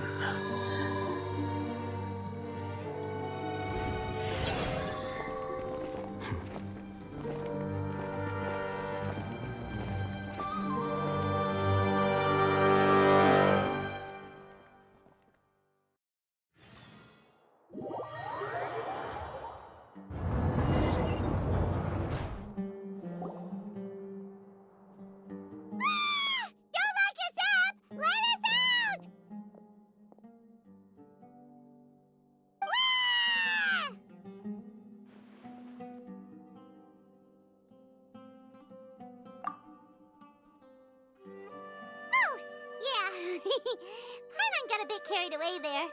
How was Paimon acting just now? Great, huh?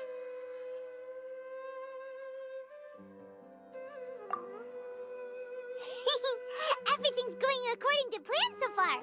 We made it into confinement, and Alhaitham's probably done with his part too. We even managed to trick Grand Sage Azar. Alhaitham sure knows how to cook up a plan. What are we doing next? Paimon has trouble remembering things when she's worked up.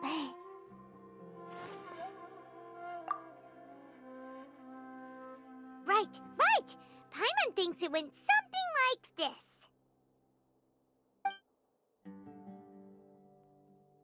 Apart from that, we still have yet another goal in the first stage of our operation, which is to send the Traveler to the confinement room. What? Why do we want to get him locked up on purpose? He's always been the person the sages are most afraid of, as well as the greatest obstacle to their successful implementation of their plan. They are very aware of the risk he poses to them. Once the Traveler is imprisoned, the sages will likely think that everything is under control. And with their guard down, the next phase of our plan will have a much higher chance of success. I can already see the pompous looks on their faces. Oh, that's a super tricky plan. But Paimon still thinks it's not really worth it. That isn't the only reason, of course. He has a more important task once he's in confinement. According to the Academia scholars in Ramon's custody, Lesser Lord Kusanali has sealed off her consciousness in the Akasha ever since she was captured by the Doctor. That way, they can't pry any more information from her. Even if we break into the sanctuary of Surasthana, it will take time to awaken Lesser Lord Kusanali's consciousness. We need to do that in advance. So our job is to wake up Nahida! Okay, totally worth getting thrown in jail for. The confinement room is inside the academia, close to the sanctuary of Surasthana. It's a completely enclosed space, and you won't be receiving any visitors. I'll work with Raman scholars to make some modifications to your Akasha terminal. Once you're in, get as close as you can to Lesser Lord Kusanali and try to connect to her consciousness. However, as for whether she'll actually wake up, that will depend on our luck.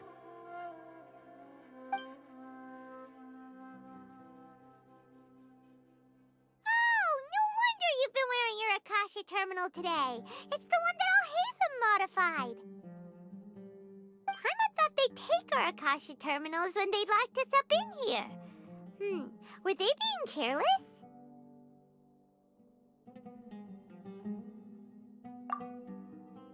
Alright, so what now?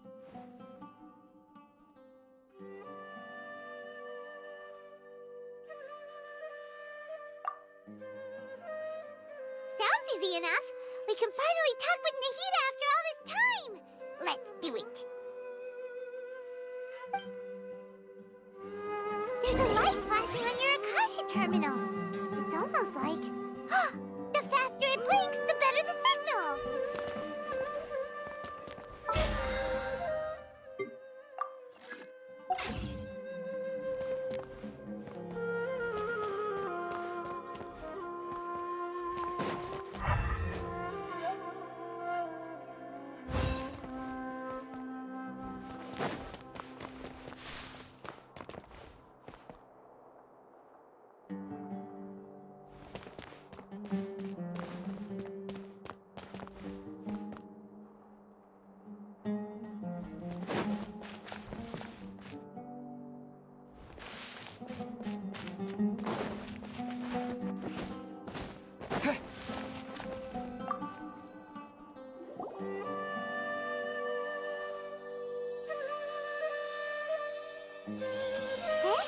Is this the right spot? Are you getting anything?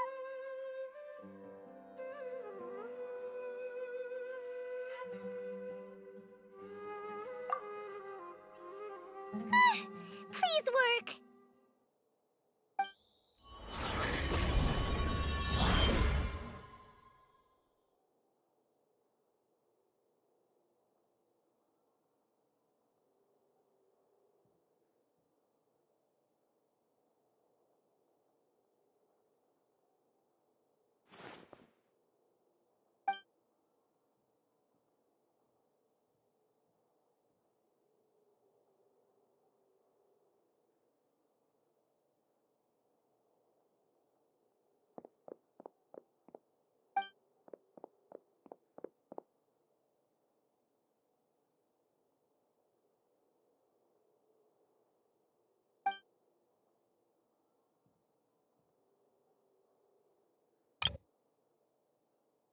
Nahida!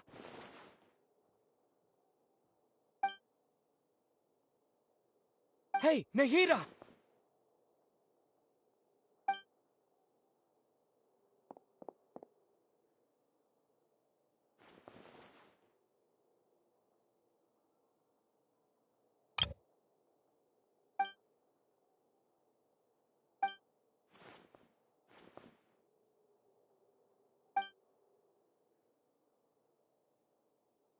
When did it first start? Oh, right. It started from the moment I was born. I want to become a worthy Archon. So I've kept studying. Kept listening to my people and their hearts. Kept looking for a way to save Irminsul. So I can catch up. Catch up to Greater Lord Rukkhadevata. But I'm stuck in the sanctuary of Surstana. The sages are creating a god to replace me.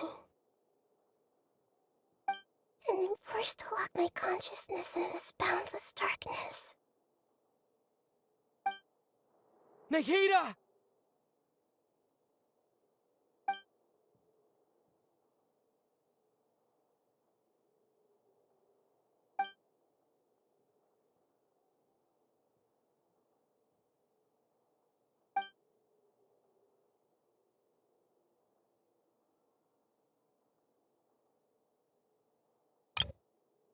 Nahida!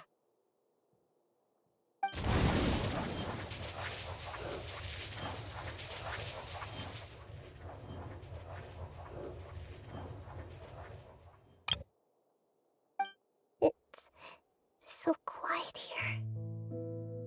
Now that I think of it, I don't think I've ever actually listened to my own inner voice. Do Archons have them? Should Archons have them? Have I been doing the right thing?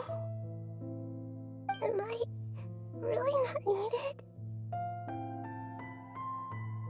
How do I really feel about all of this?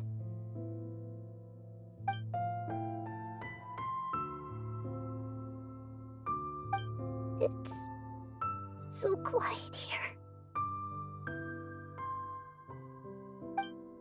Since you're the god of wisdom, you've known the answers to all these questions since the very beginning, haven't you? Who are you? Whose voice is that? It sounds familiar.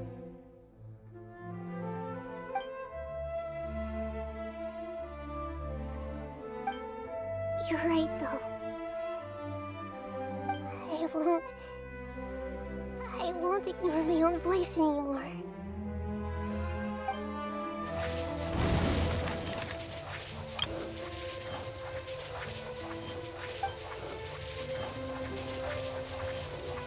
Nahida!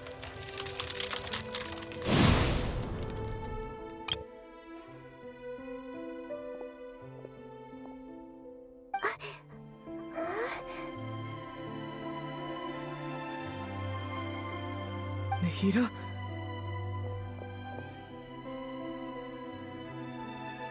Did you wake me up? Thank you. Why are you here? We're here to rescue you. Are you alright? I'm fine. It's just... when I think of everything that's happened to me, I feel really angry now.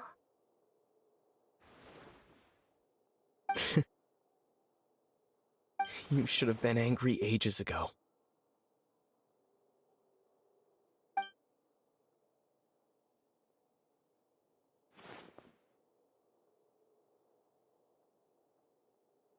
Huh? Oh, you're back! How's everything?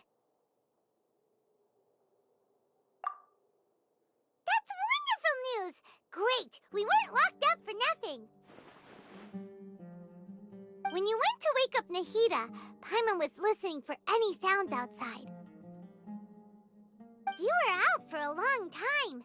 There are fewer and fewer scholars going about now. You think everyone's done with their Nyargarba day stuff?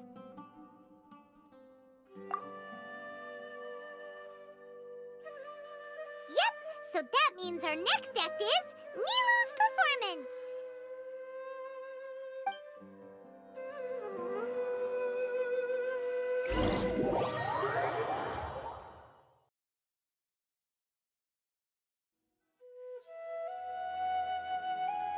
Nilu, are you sure about this?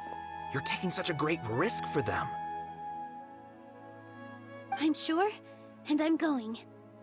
You know that I don't like to pass up any opportunity to dance, and this one is especially important. All right. You seem to have a lot of trust in them, so I won't say more on the subject. But if anything happens, the few of us here may not be able to help you. Don't worry. They've been through worse. Everything's going to be fine. All right. You know, if you really do get arrested, we'll do everything we can to get you back. Be careful, even if it's only for our sakes. Thanks, Mr. Zubair. You're so very kind.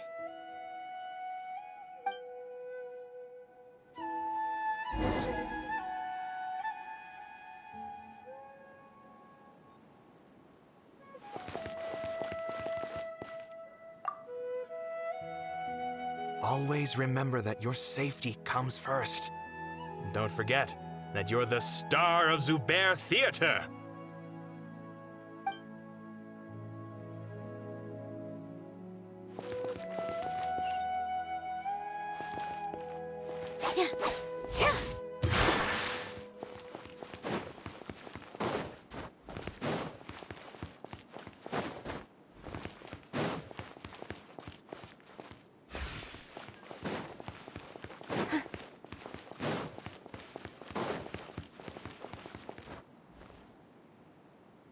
Nilu, how's it going? Nervous? Definitely more than usual. But it's because I'm worried I won't dance well enough. It's okay. Just focus on your performance. We'll take care of everything else. You sure know how to talk. Taking all the credit, even though we came here together to help out. Well, thank you both.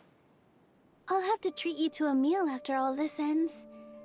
I really, really appreciate all of your help. Ooh, that sounds great. Huh? How can we say no to that? All right, let's get back to business. Nilu, we'll be here to keep people from going to the academia so they don't interrupt your performance.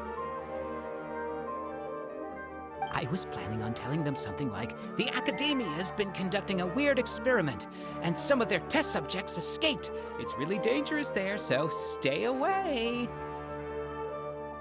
Oh, you couldn't think of anything better? Oh well, I guess it does sound like something the Academia would do. I think it sounds great. I'm counting on you guys. Don't worry, it'll be a piece of cake.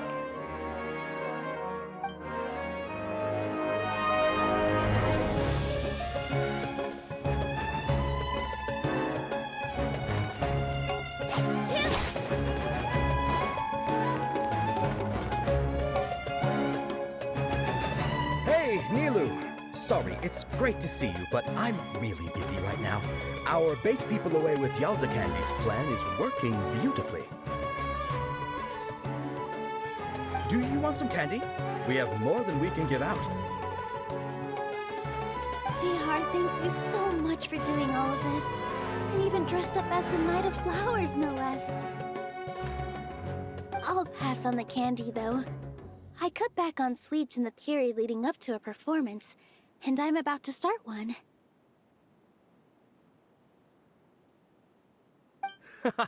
You have a point. The stage is cleared and everything's ready, so you can start your performance at any time. Yeah, thanks to you. I'm really grateful. All right, time to hit the stage. You're welcome. The honor's all mine, since I'll have such a great view of the show.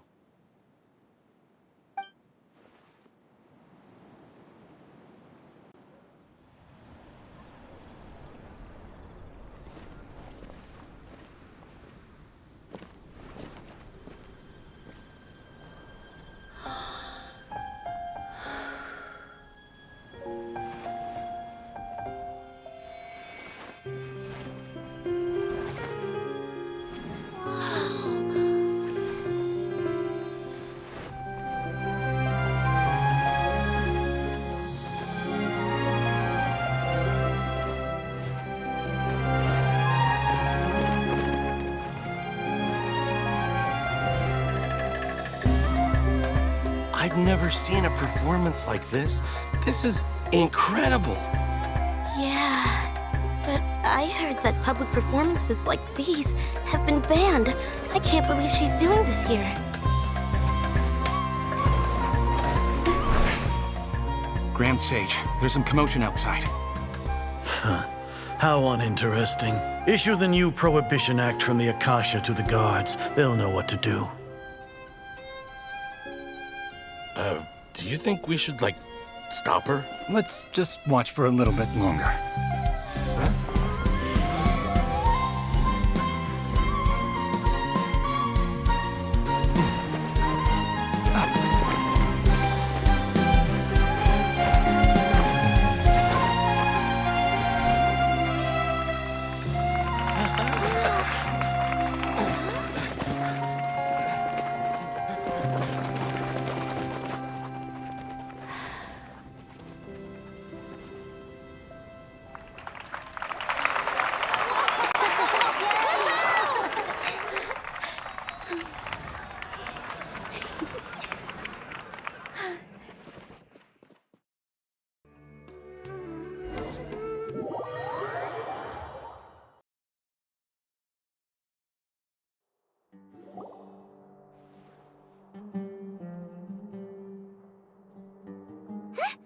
Did you hear that?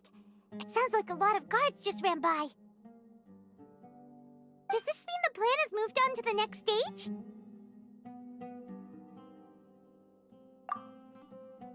Yep.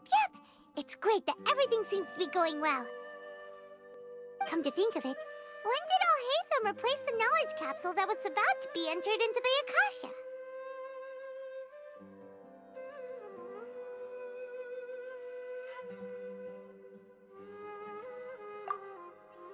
Oh, so that's when he did it!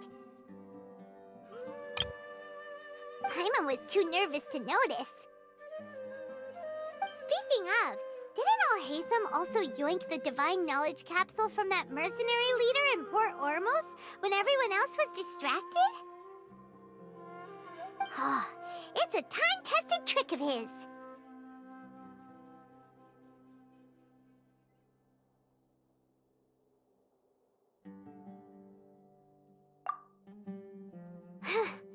Why are we complimenting him? Yeah, he's smart and all, but he still makes Paimon's blood boil. Let's review our plan for this stage again. It's not like we have anything else to do right now anyway, and it'll help us feel more confident.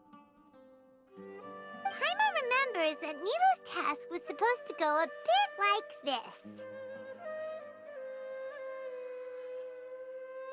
Now that Lesser Lord Kusanali's consciousness has been forcefully sealed, the core figures of the Academia and their guards have started to wear their Akasha terminals again. With the Doctor's technological support, they think they have nothing to fear. How despicable of them to rely on such a person. But this is also our chance. I was originally asked to draft the knowledge capsule for the Artistic Performances Prohibition Act when I was still at the Academia. It should be on the Grand Sage's desk right now, and will be entered into the Akasha during the next Nyargarbaha Day. Are they really going to stop all artistic performances? That's horrible! I'll make an identical knowledge capsule, but this time, I'll smuggle some misleading information into it. We only need to find an opportunity to switch the capsules.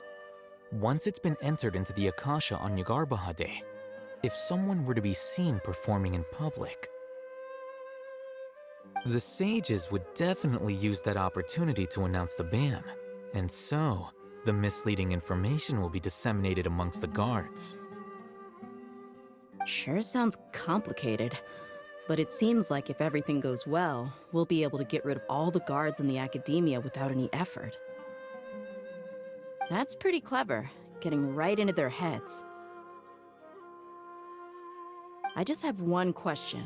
Even if we manage to get the misleading info out to the guards, how can we be sure that they'll believe it? People who are used to relying on the Akasha become less inquisitive, and their ability to distinguish truth from misinformation is significantly reduced.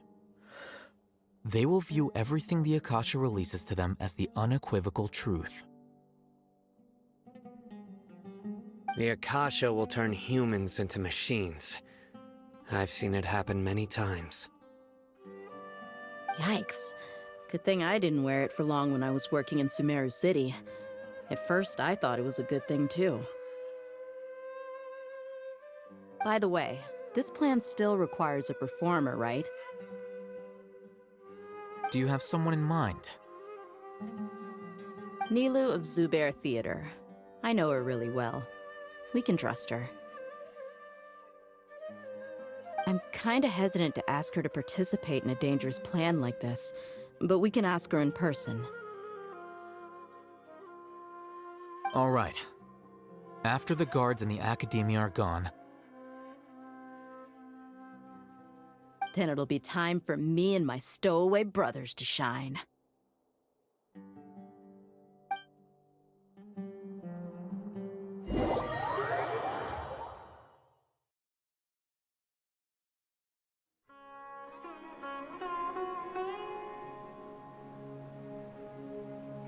Here they come. Did you see that, Raman? They came out from the Academia in droves.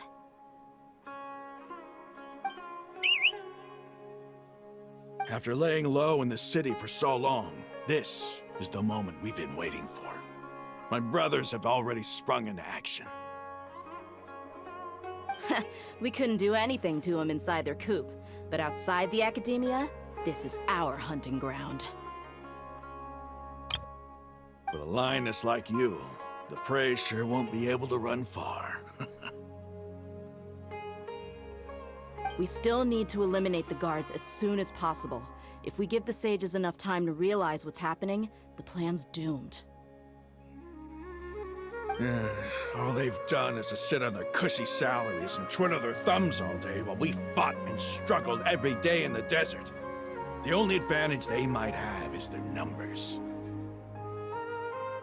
Speaking of which, most of the guards who report directly to the Six Sages belong to the Corps of 30, but they have a completely different reputation. Following those blasted sages every whim, throwing away all the principles of being a mercenary. As someone in the same profession, I'm obligated to teach them a good lesson today. Indeed, the trap has been set. All we need to do is lead them there. All right, let's each take a road and herd those scattered guards back into one place. Make sure to attract their attention. Isak will be the key. You gave such an important task to that child. Will he be okay? It'll be fine. Isak was so determined to help, so let's put our faith in him. Besides, even if he's caught, the guards would be too scared to do anything to him. They've never seen Lesser Lord Kusanali in person, after all. You've got a point. Anyway, I think I see them coming. Let's head out. Good luck.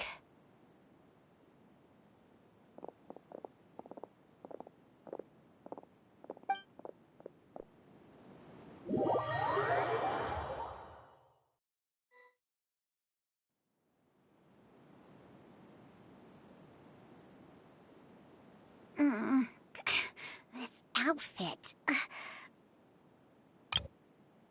Hey, do you remember what you need to do, Isak? When the guards get here, you'll pretend to be Lesser Lord Kusanali and run away from them. Oh, yeah, I remember. Of course I do. I'm just a little nervous. Relax. Don't think about getting caught. Even if that happens, we won't leave you behind. You only need to think about getting the guards' attention and leading them to the Grand Bazaar. Leave the rest to us. Okay, got it. I'm here to pay back Lesser Lord Kusanali for helping Grandpa. I won't get cold feet. Hey, they're here. I can see the Academia guards.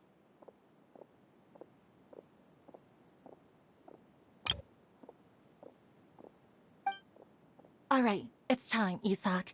Take a deep breath and go. You can do this.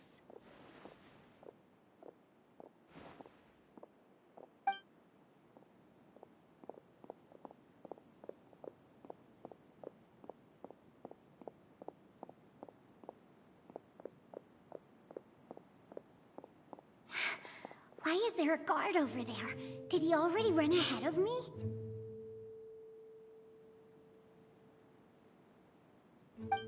This is different from our plan. But there's no time. I need to make a choice.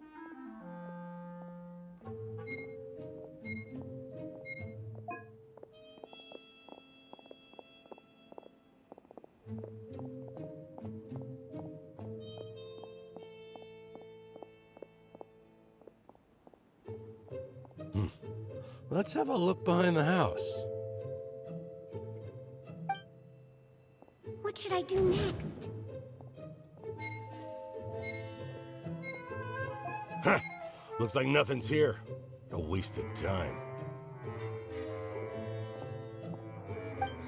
Luckily, he didn't check behind the tree. What should I do next? The guard looks alert. What should I do next?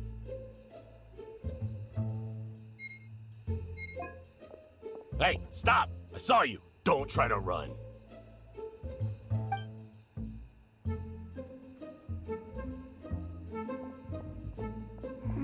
The guard looks alert. What should I do next?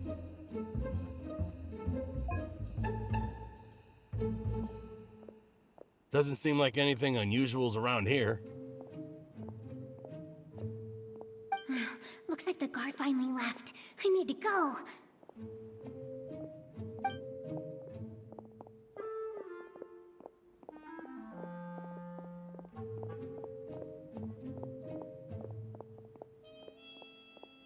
Hey! Lesser Lord Kusanali is over there! Stop! What? Lesser Lord Kusanali? How did I not notice that? They found me. This is bad. Where should I go? The target suspected to be Lesser Lord Kusanali has escaped into the Grand Bazaar. Assemble and arrest her!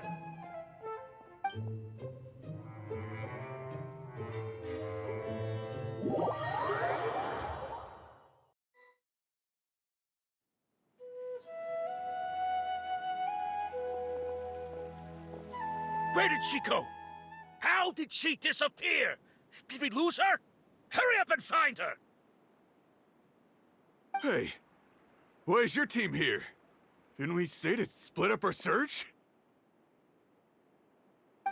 Hurry! Hurry! This place is... Why are you all here? Yeah, isn't it one heck of a coincidence? Everybody's here. What on earth is going on? I suppose that's all of you? Who are you? Did you set us up? What are you planning?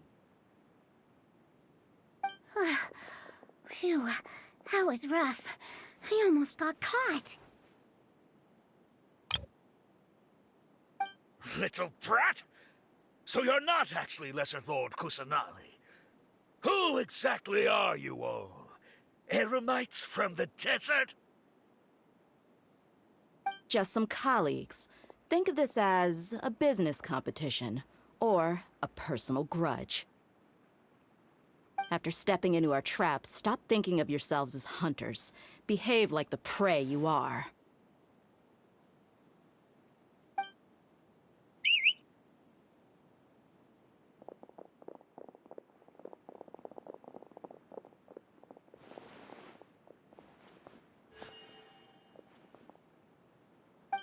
An ambush? How's that possible? This is Sumeru City, but mercenaries from the desert somehow ambushed us! You've spent all your time hiding away in the academia. This place has long since become our hunting ground. Brace yourselves!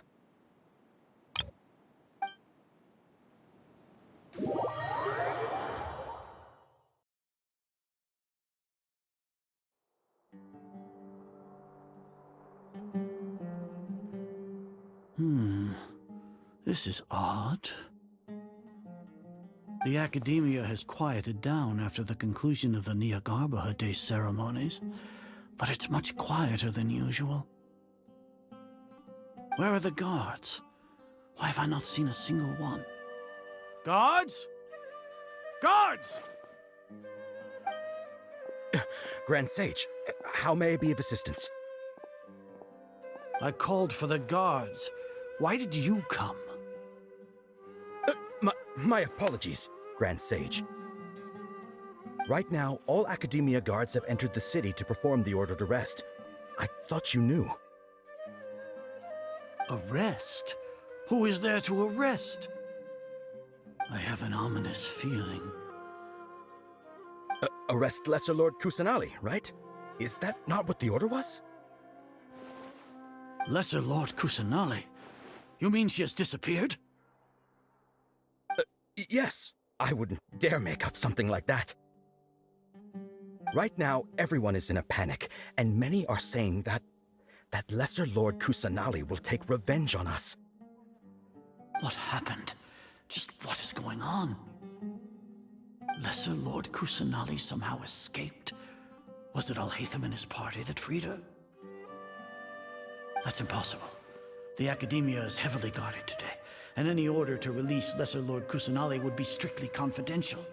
Besides, Alhaitham and the Traveler are already in our hands. What manner of trickery did they employ? How could Lesser Lord Kusanali disappear into thin air? Disappear? Wait. How was the arrest order distributed to the guards? It was issued by the Akasha earlier today. Only you have the authority to send messages like that, so I thought it was your order. Let me check.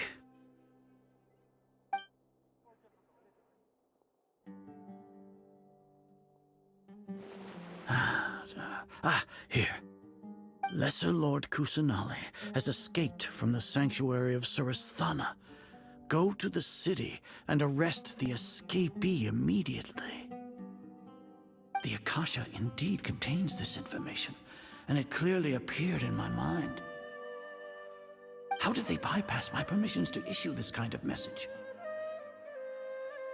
Was it the report about the Traveler that Alhaitham submitted? No. I specifically checked that knowledge capsule before entering it into the Akasha. Could that have been a red herring? Well, even if I figure it out now, it won't make any difference. The important thing now is to confirm Lesser Lord Kusanali's status. Have you been to the sanctuary of Surasthana to confirm that Lesser Lord Kusanali has indeed escaped? Confirm? No, I haven't. It may be a bit offensive to say this, but Grand Sage, what you're saying doesn't make any sense. How can the information in the Akasha be inaccurate? What the Akasha decrees is fact. That is common knowledge to all of us. If we have to confirm the information and knowledge from the Akasha ourselves, then how is that any different from us learning that information ourselves? Wouldn't Greater Lord Rukkhadevata's legacy lose its meaning that way? In the beginning, it was I who asked you to believe in the Akasha, to believe in the legacy left by Greater Lord Rukkhadevata. Are you trying to use my words against me? No, Grand Sage. I'm merely confused because I believe in you. I never meant to refute you. Stay here and see if there are any suspicious people around. I'll go to the sanctuary of Surasthana on my own. Yes, Grand Sage.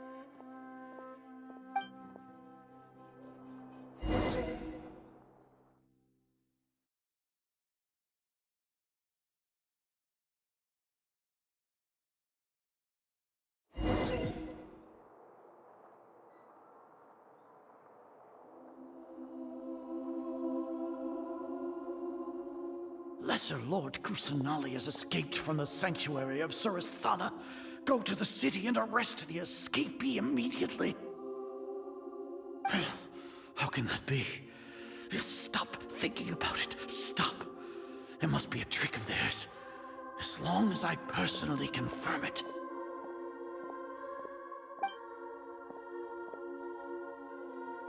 Ah! Impossible. That's impossible. There must be something wrong with my eyes. Huh?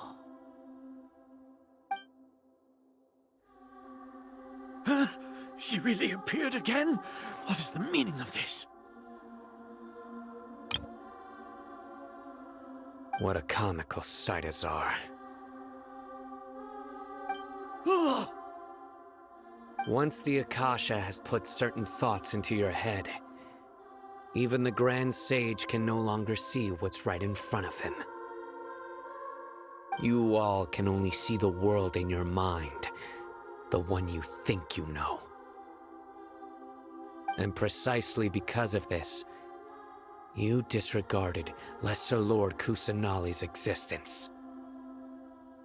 She has been a wise and worthy Archon.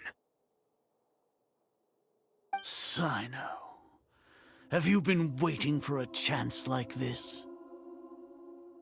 The Akasha predicted that you would return to the Academia to confront me, but I didn't expect it to turn out like this.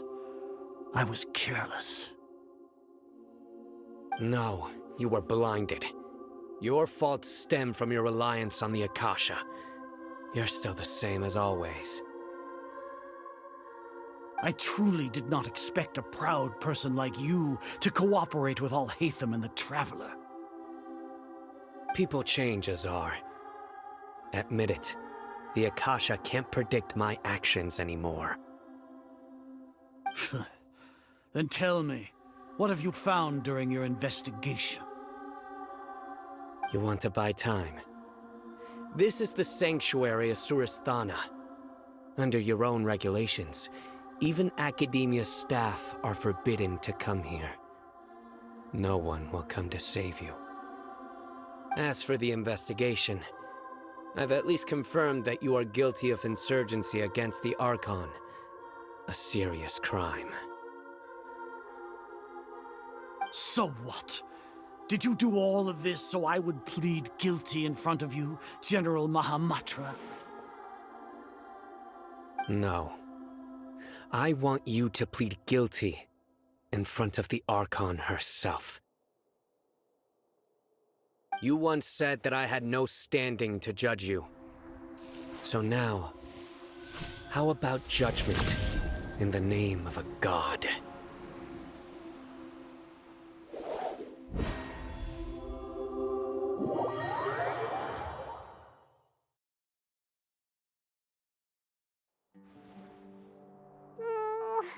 How long do we have to wait? Paimon wants to know how things are going out there. Paimon hasn't heard any sounds outside for a while. Hopefully something bad didn't happen. Yeah, but aren't you scared that we might be locked up in here for the rest of our lives? Thinking about it, at least Paimon has you. We could still chat like this. When Paimon thinks of Nahida being imprisoned alone in the sanctuary of Suristhana, Paimon can't help but feel sorry for her.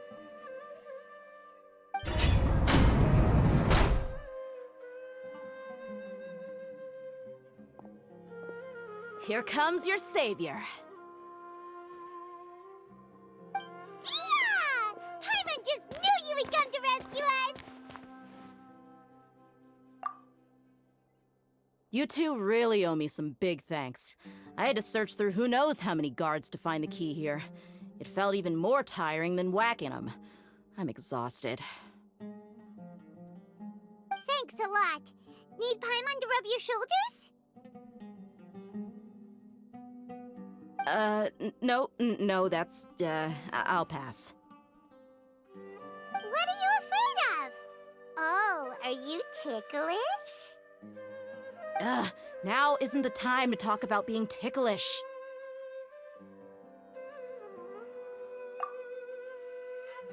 Things in the city and on Sino's side are both going well. The guards that stormed out of the Academia are all taken care of. The Corps of 30 is in charge of the city's defenses, but we already talked to Asfand. They've been fed up with the sages bossing them around. As long as it doesn't break their employment contracts, they'll turn a blind eye. That's probably because you've been super great friends with them for a long time. So, how's Sino doing? The Grand Sage is in his custody. Even I know how terrible it is to fall into Sino's hands, so he probably does too. Sino forced him to release Lesser Lord Kusanali. He has no choice but to obey. So, hurry to the sanctuary of Surasthana. Assuming nothing weird happened, we should have already rescued our Archon.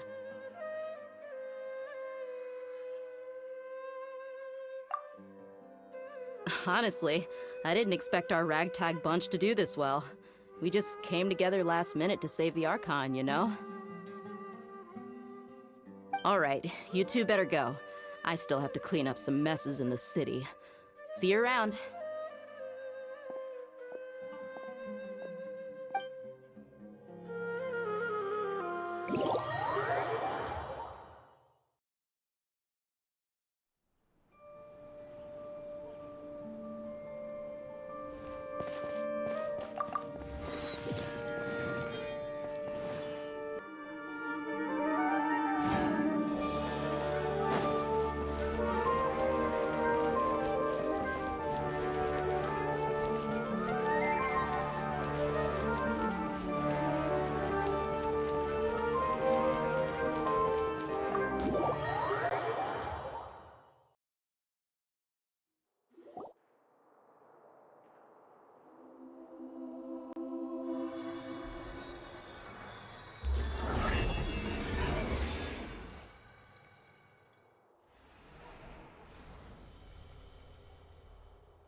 Should I say it's nice to meet you?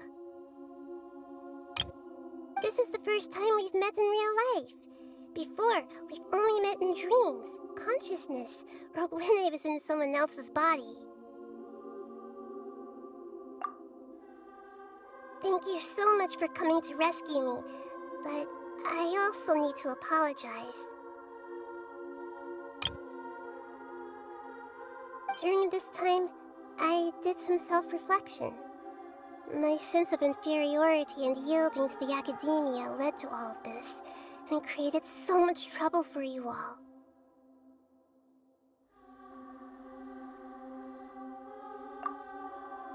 Exactly! We're here because you're a good Archon and one of our friends! Thanks, you too.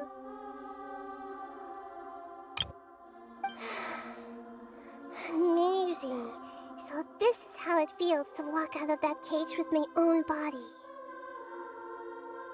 It's like I just had an endlessly long dream. I can't even tell if I just woke up or was only now born into this world. My concept of self has become so clear.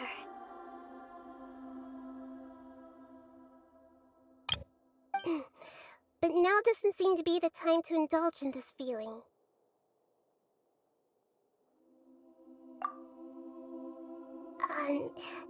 This is really embarrassing.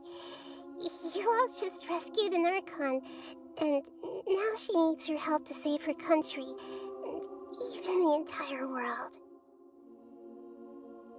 It's okay. With you here, Paimon's sure that everything will work out. There's one more thing. What is it? For all the things the Academia did to me, and for all the folly it committed in the name of wisdom, as their Archon, I will make them pay. Ah! Wow! That's the spirit! You're finally standing up for yourself! yourself and not letting people walk all over you. I understand now. To be a better Archon, I first need to better myself. If you haven't even figured out how to be a caterpillar, how can you be a butterfly?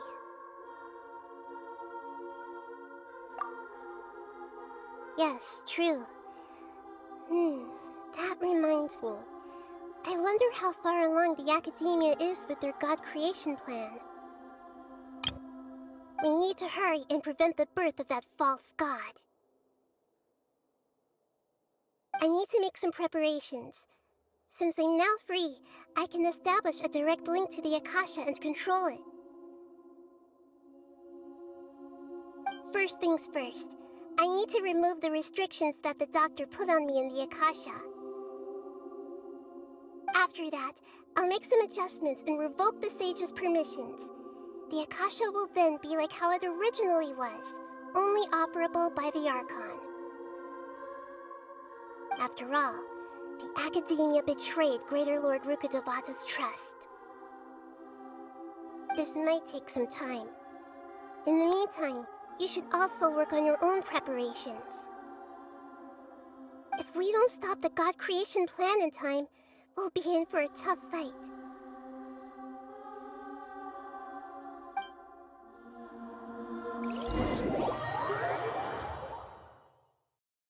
We might as well prepare for a fight. When we're done, we can take a walk around. After all, we missed out on a lot of stuff when we were locked up.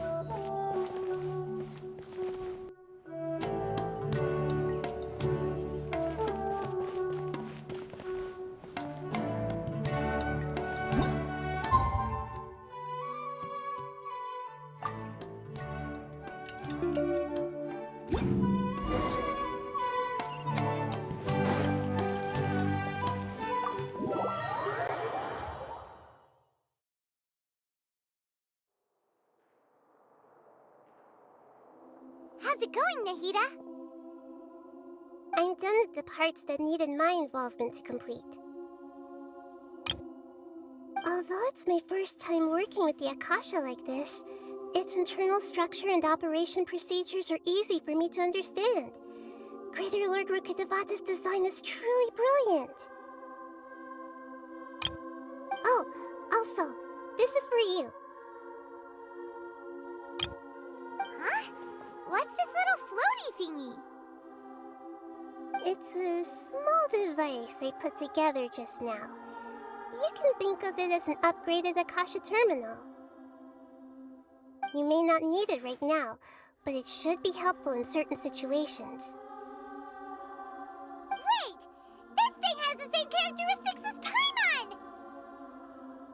We're both small things that float! All the things that make Paimon special got copied! When Paimon appears with the Traveler from now on, people won't remember Paimon because she isn't unique anymore!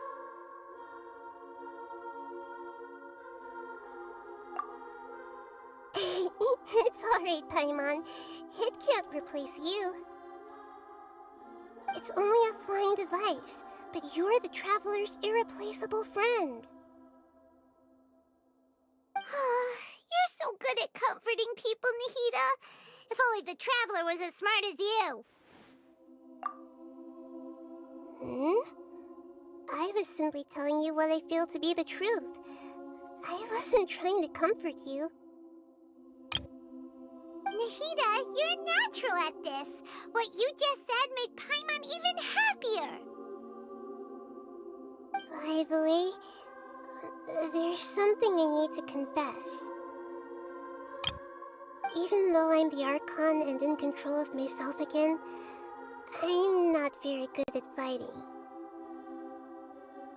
You may have heard that an Archon's power is derived from their people's faith. However, I'm not as well loved as Greater Lord Rukkhadevata. If we get into a situation where combat is our only option, I'll have to count on you, and I'll do my best to provide support.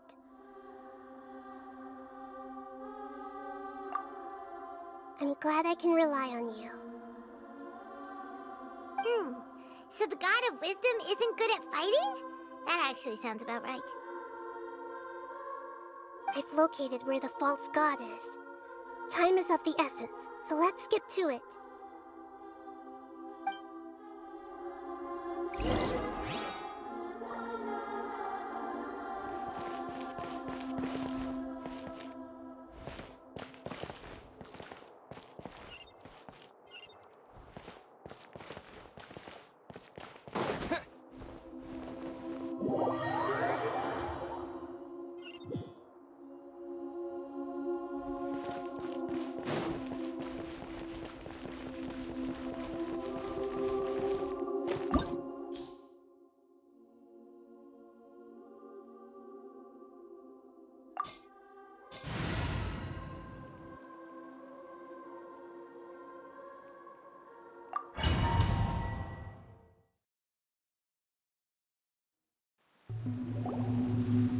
What is this place? Is this really the way we need to go? Wow. Who would have thought there'd be a place like this hidden right slap bang in the middle of the city? The sages wanted to realize their god creation plan without being discovered. The safest and most convenient way would be to build within the academia itself. That's true. They were already hiding one god, so why not two? Judging from the structure here, the project is a huge undertaking. The sages really saw the god creation plan as their ultimate goal. But this place doesn't look like it could have been constructed by the academia alone. The Fatui under the Doctor sure didn't hold back. They provided a lot of technological support.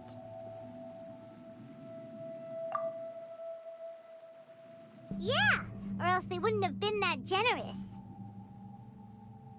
Is that it, though? I've always felt that this doctor is different from the academia sages.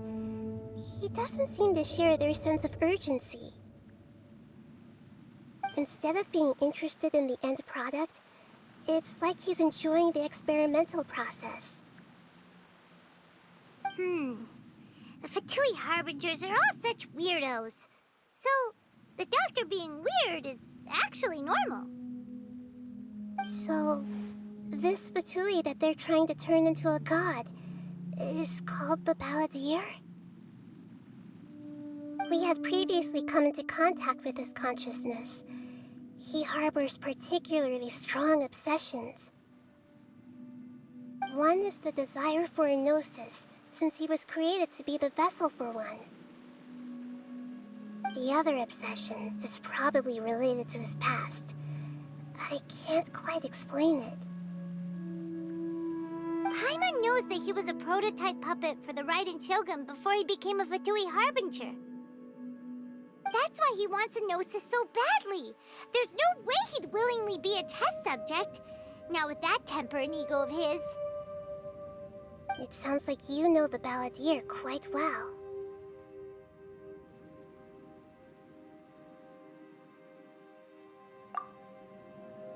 I see. Tell me more about him and what he's like. The more we know now, the better we can plan for and react to any future situation.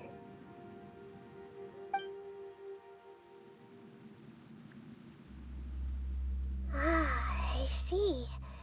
How fascinating. Alright, time to go. Let's get through here and meet him in person.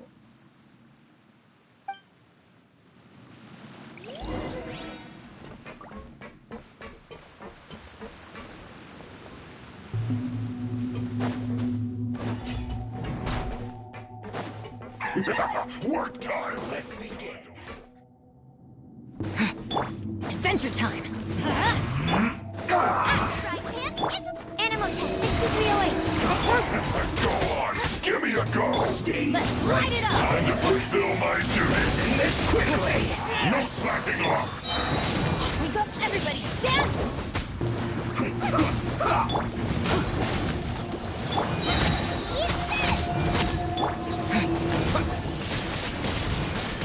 I won't waste time. Finished.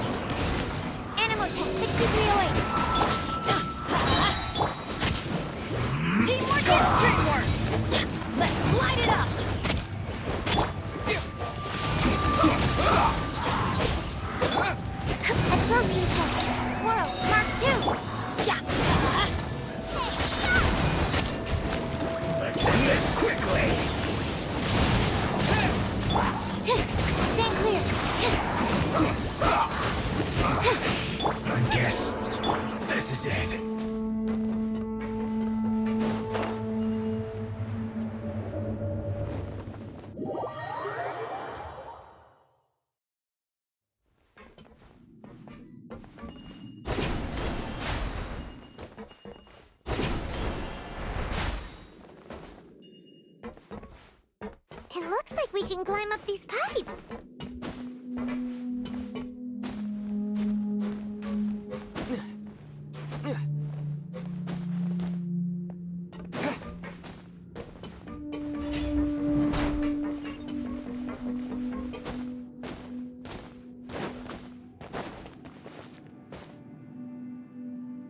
The pattern on the ground seems all messed up. Let's go around and see if there's a way to fix it.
Let's begin. Let's light it up! Animal test 63.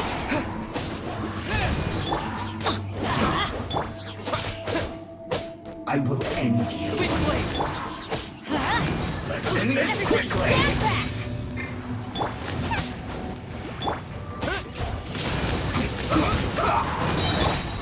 Stand clear. I guess this is it.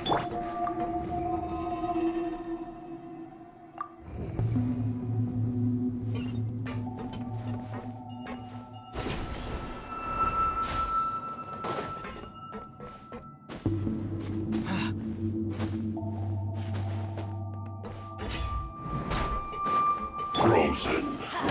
Crisp, you'll get frostbite. Get them! Go ahead! You're toast! Pay your dues. Animal hypostasis. Absorption test. With the wind! Yeah. Yeah. Wind blade!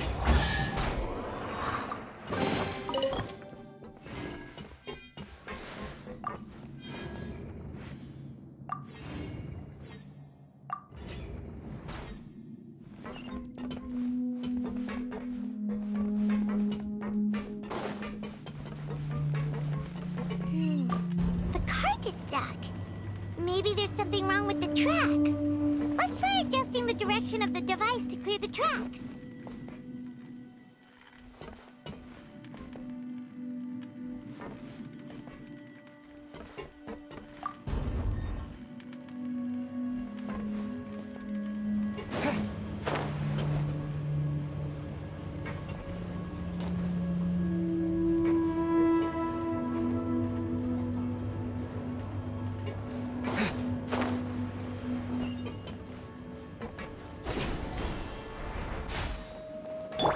I'll put you on. Let's move. Animal test 6308. Stand clear.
nice and tight!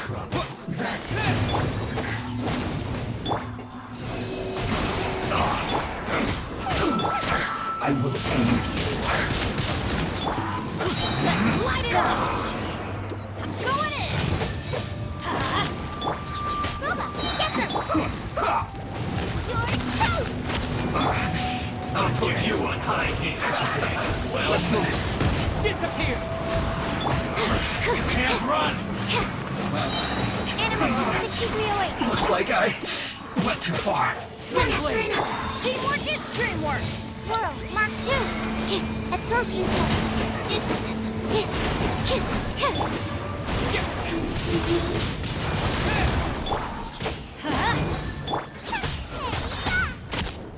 Help me, please. With the wind!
Looking at its operational status, we must prepare for the worst. The god they wanted to create is likely close to completion or already completed.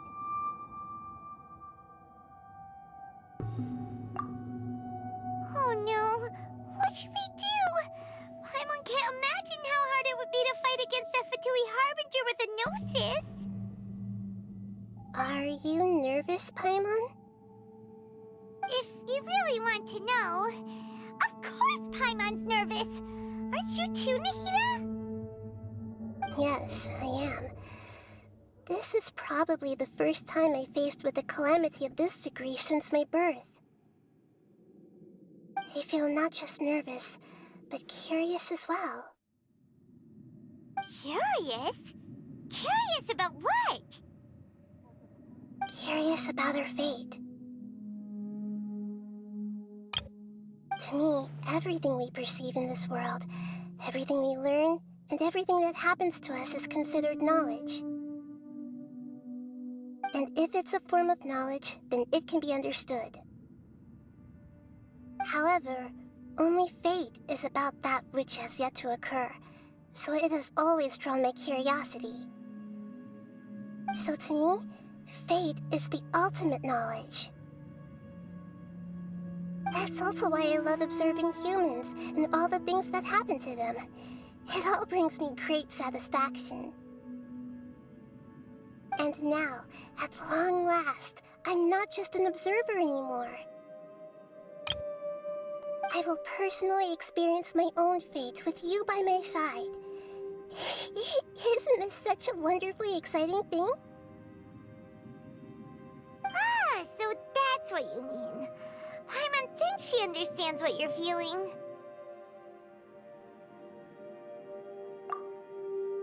Agreed. Okay, let's continue on. I can sense his aura from here.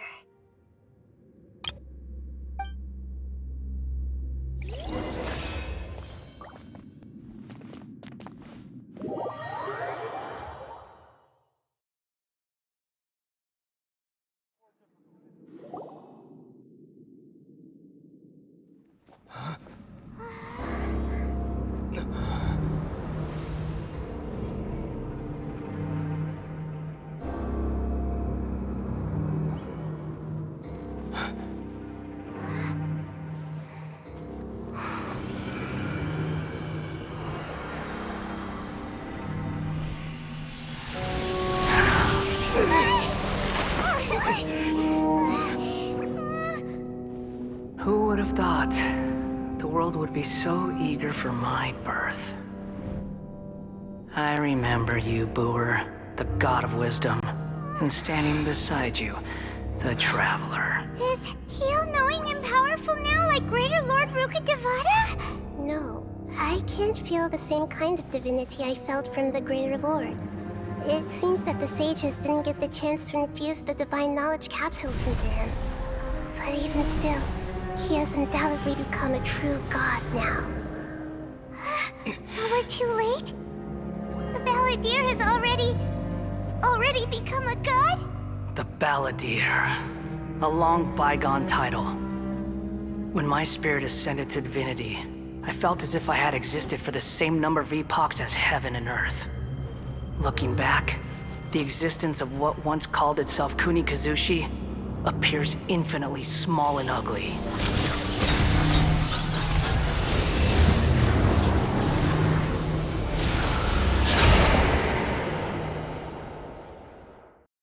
This imposing aura, it really feels like the gods! A body that capitalizes on the Balladeer's original construction as a mechanical puppet, with the Gnosis serving as a constant power supply. How much effort and resources did the sages put into this? From a purely technological perspective, it's a commendable achievement indeed. It's no exaggeration to say, this is the culmination of human wisdom. You sure are something! Dishing out compliments at a time like this? But I don't think he's reached the spiritual height of a god.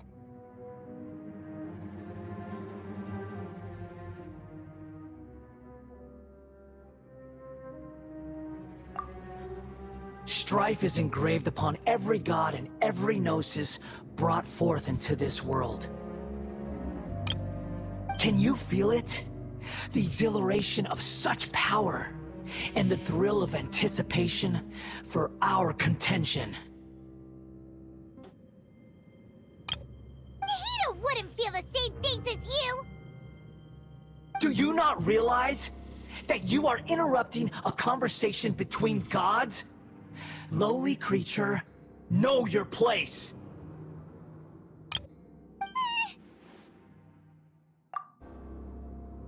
The strife engraved upon a Gnosis. You're talking about the Archon War. Tevat's current peace was not easily won. I didn't personally participate in the Archon War, but the way I see it... all those losses were meaningless, driven by the demands of the laws. There's no point in bringing it up again.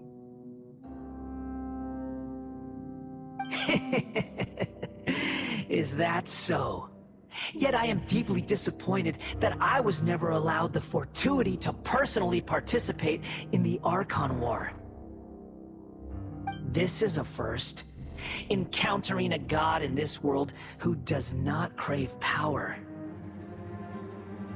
No wonder your own people have abandoned you, god of wisdom.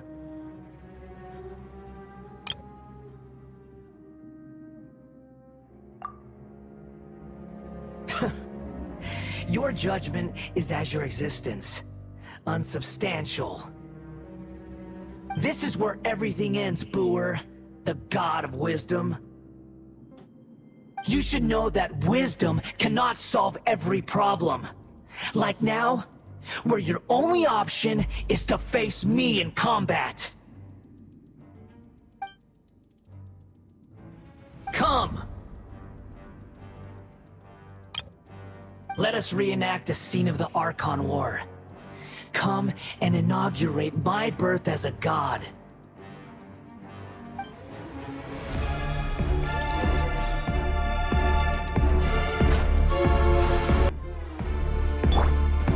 Perish!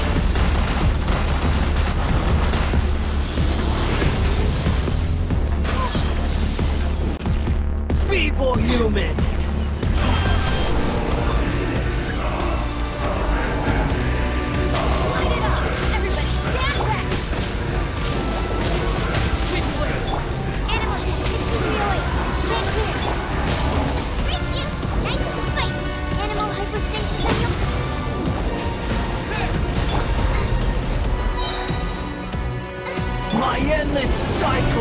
begins!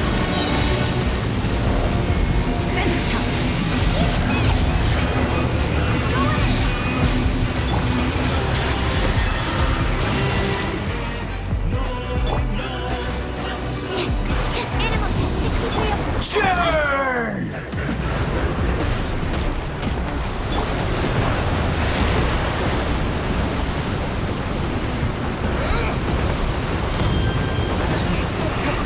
Feeble human! Teamwork is dreamwork!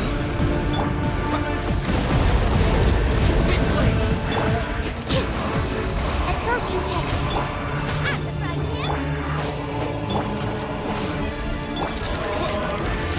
At my command, you shall fall!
Burn to oblivion! Going in! Let's light it up! Kneel!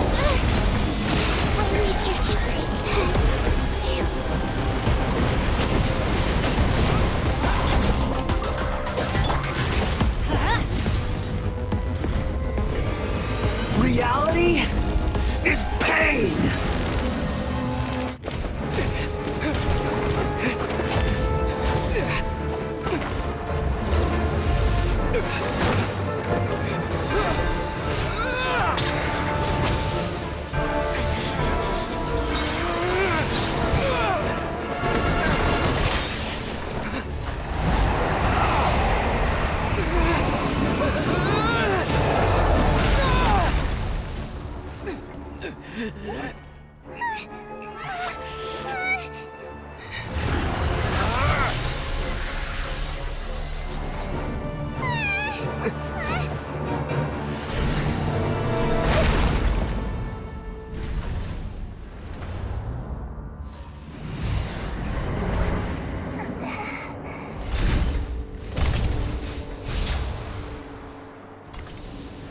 This is supposed to be a battle between gods, yet you choose to hide behind a mortal.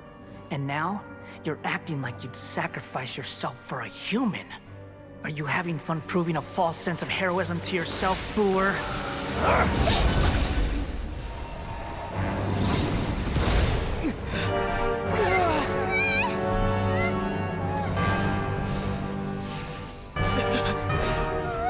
The data collection is almost complete. Do you even know how many times you've tried to take my gnosis from me?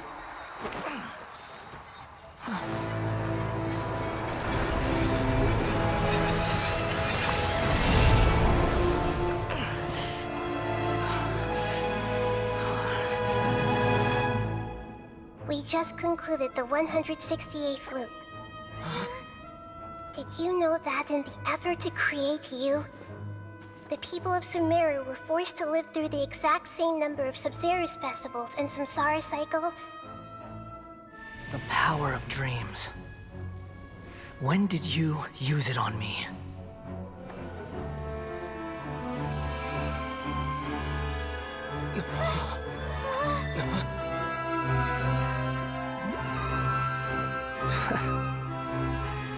You can't even defeat me in a dream. What do you hope to achieve with this little trick? Come, Traveler. Just like before. Allow me to awaken the memories in your dreams. All that battle experience! It's more than that.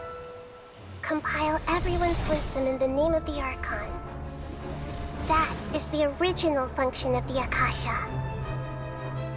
I've sent everything that happened just now to the people of Sumeru in the form of knowledge. I've asked them to help you find a way to defeat the false god.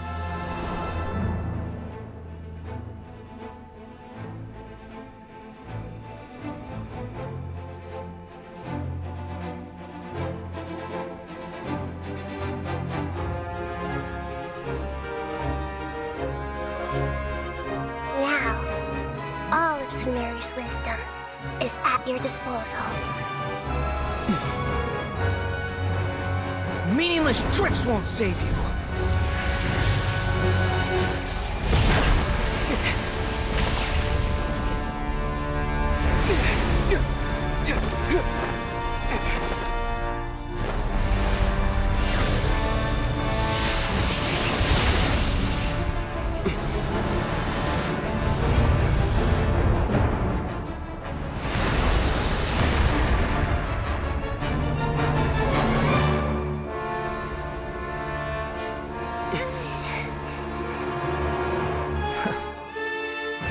Are you done with your tricks? Can I finally take this as a real battle between gods? I'll leave this to you, the first sage of Boor.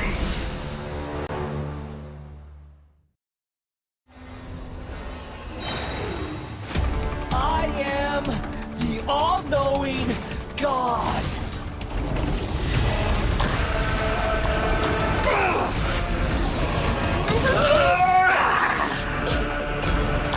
Make yourselves a move! Hand cannon will on the second Kneel! Everybody stand back! Eat this! I'm Commit it to memory. Burn to oblivion! Go! Let's light it up! Here we go! Venture time!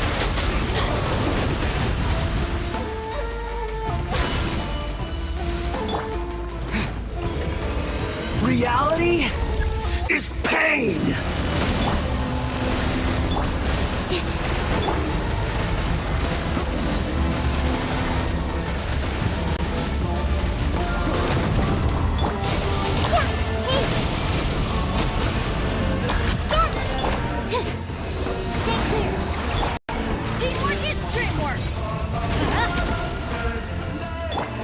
Good riddance, cruel world.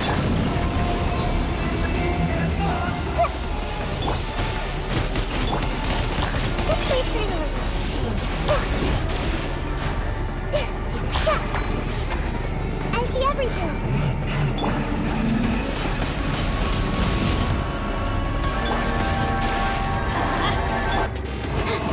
Absorption test. Animal test 6308.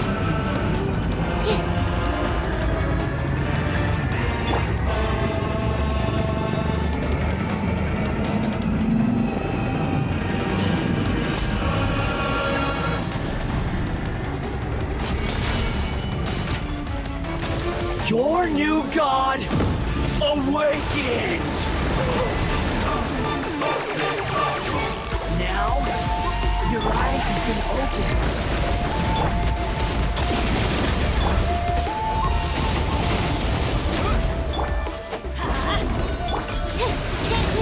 Kneel!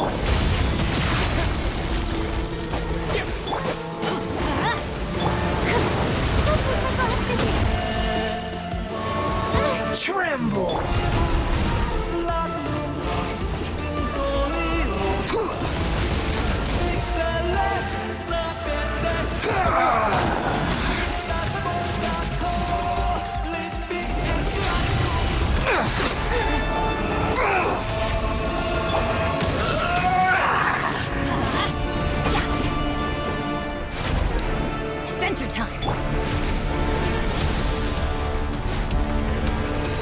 reality is pain!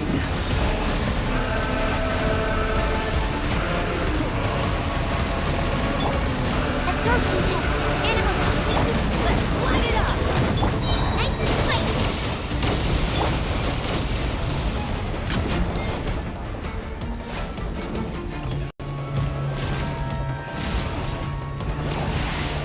Burn to oblivion!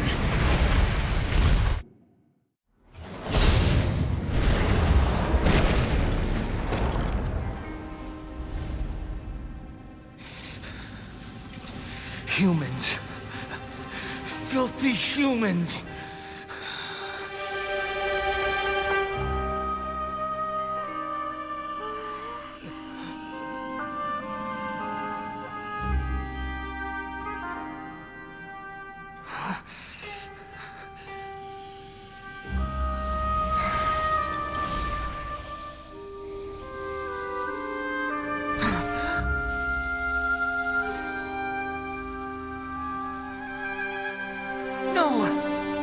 Wait! Please! Anything but the gnosis!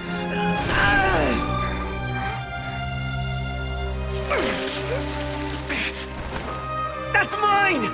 Don't even try! I'll never go back!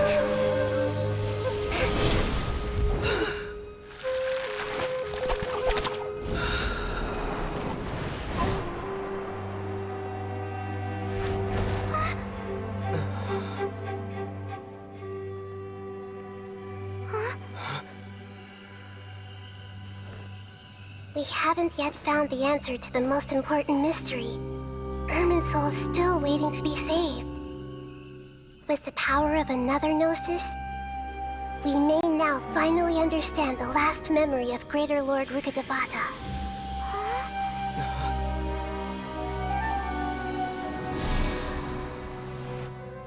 This is... That's right. This is the last memory of my predecessor.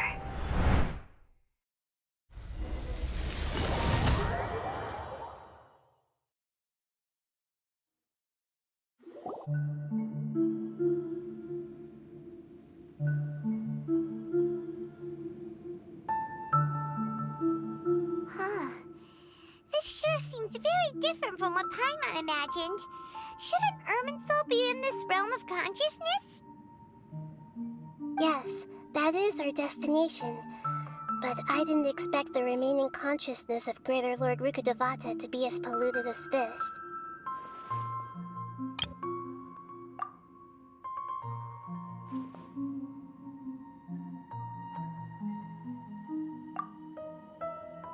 Forbidden knowledge?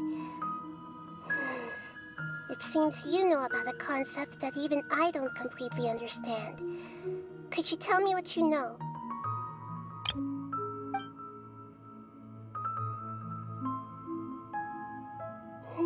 Your inference seems logical enough. Forbidden knowledge once polluted the desert thousands of years ago, but was successfully repelled thanks to King Deshret's self-sacrifice, and Greater Lord Rukkhadevata nearly exhausting her power. Then, a second instance of forbidden knowledge pollution occurred during the Conria Cataclysm 500 years ago. But I'm afraid it is much more serious this time, with Irminsul itself already in danger. So, if we're in the remaining consciousness of Greater Lord Rukkhadevata, and it's also been affected by forbidden knowledge pollution, then does that mean, in order to save us, Greater Lord Rukkhadevata? Yes. It's very possible that she sacrificed her life in the fight against forbidden knowledge. She didn't completely eradicate forbidden knowledge, but if it weren't for her actions, the pollution would have been far more rampant over these past 500 years. The way that everyone, including me, has forgotten everything about forbidden knowledge may very well be due to her restoration of Irminsul.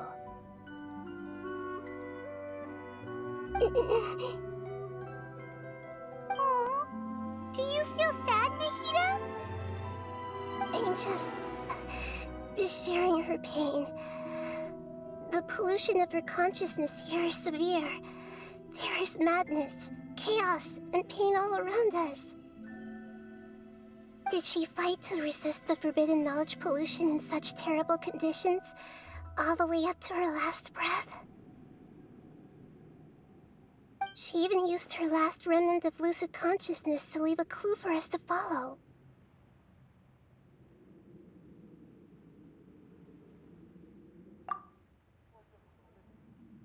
Yes, her words were distorted by forbidden knowledge, so that's all we could hear.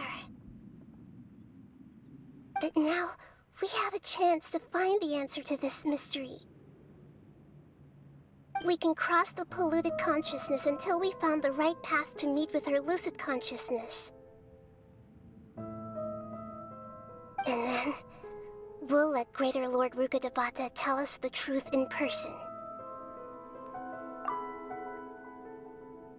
Each of us need to be mindful of the state of our own consciousness while we are here. Even with the Gnosis' protection, we must always keep a clear mind. Otherwise, we could go mad at any moment. That's so scary. Don't worry, it should be easy enough for you to keep that mind of yours clear, Paimon. Let's go.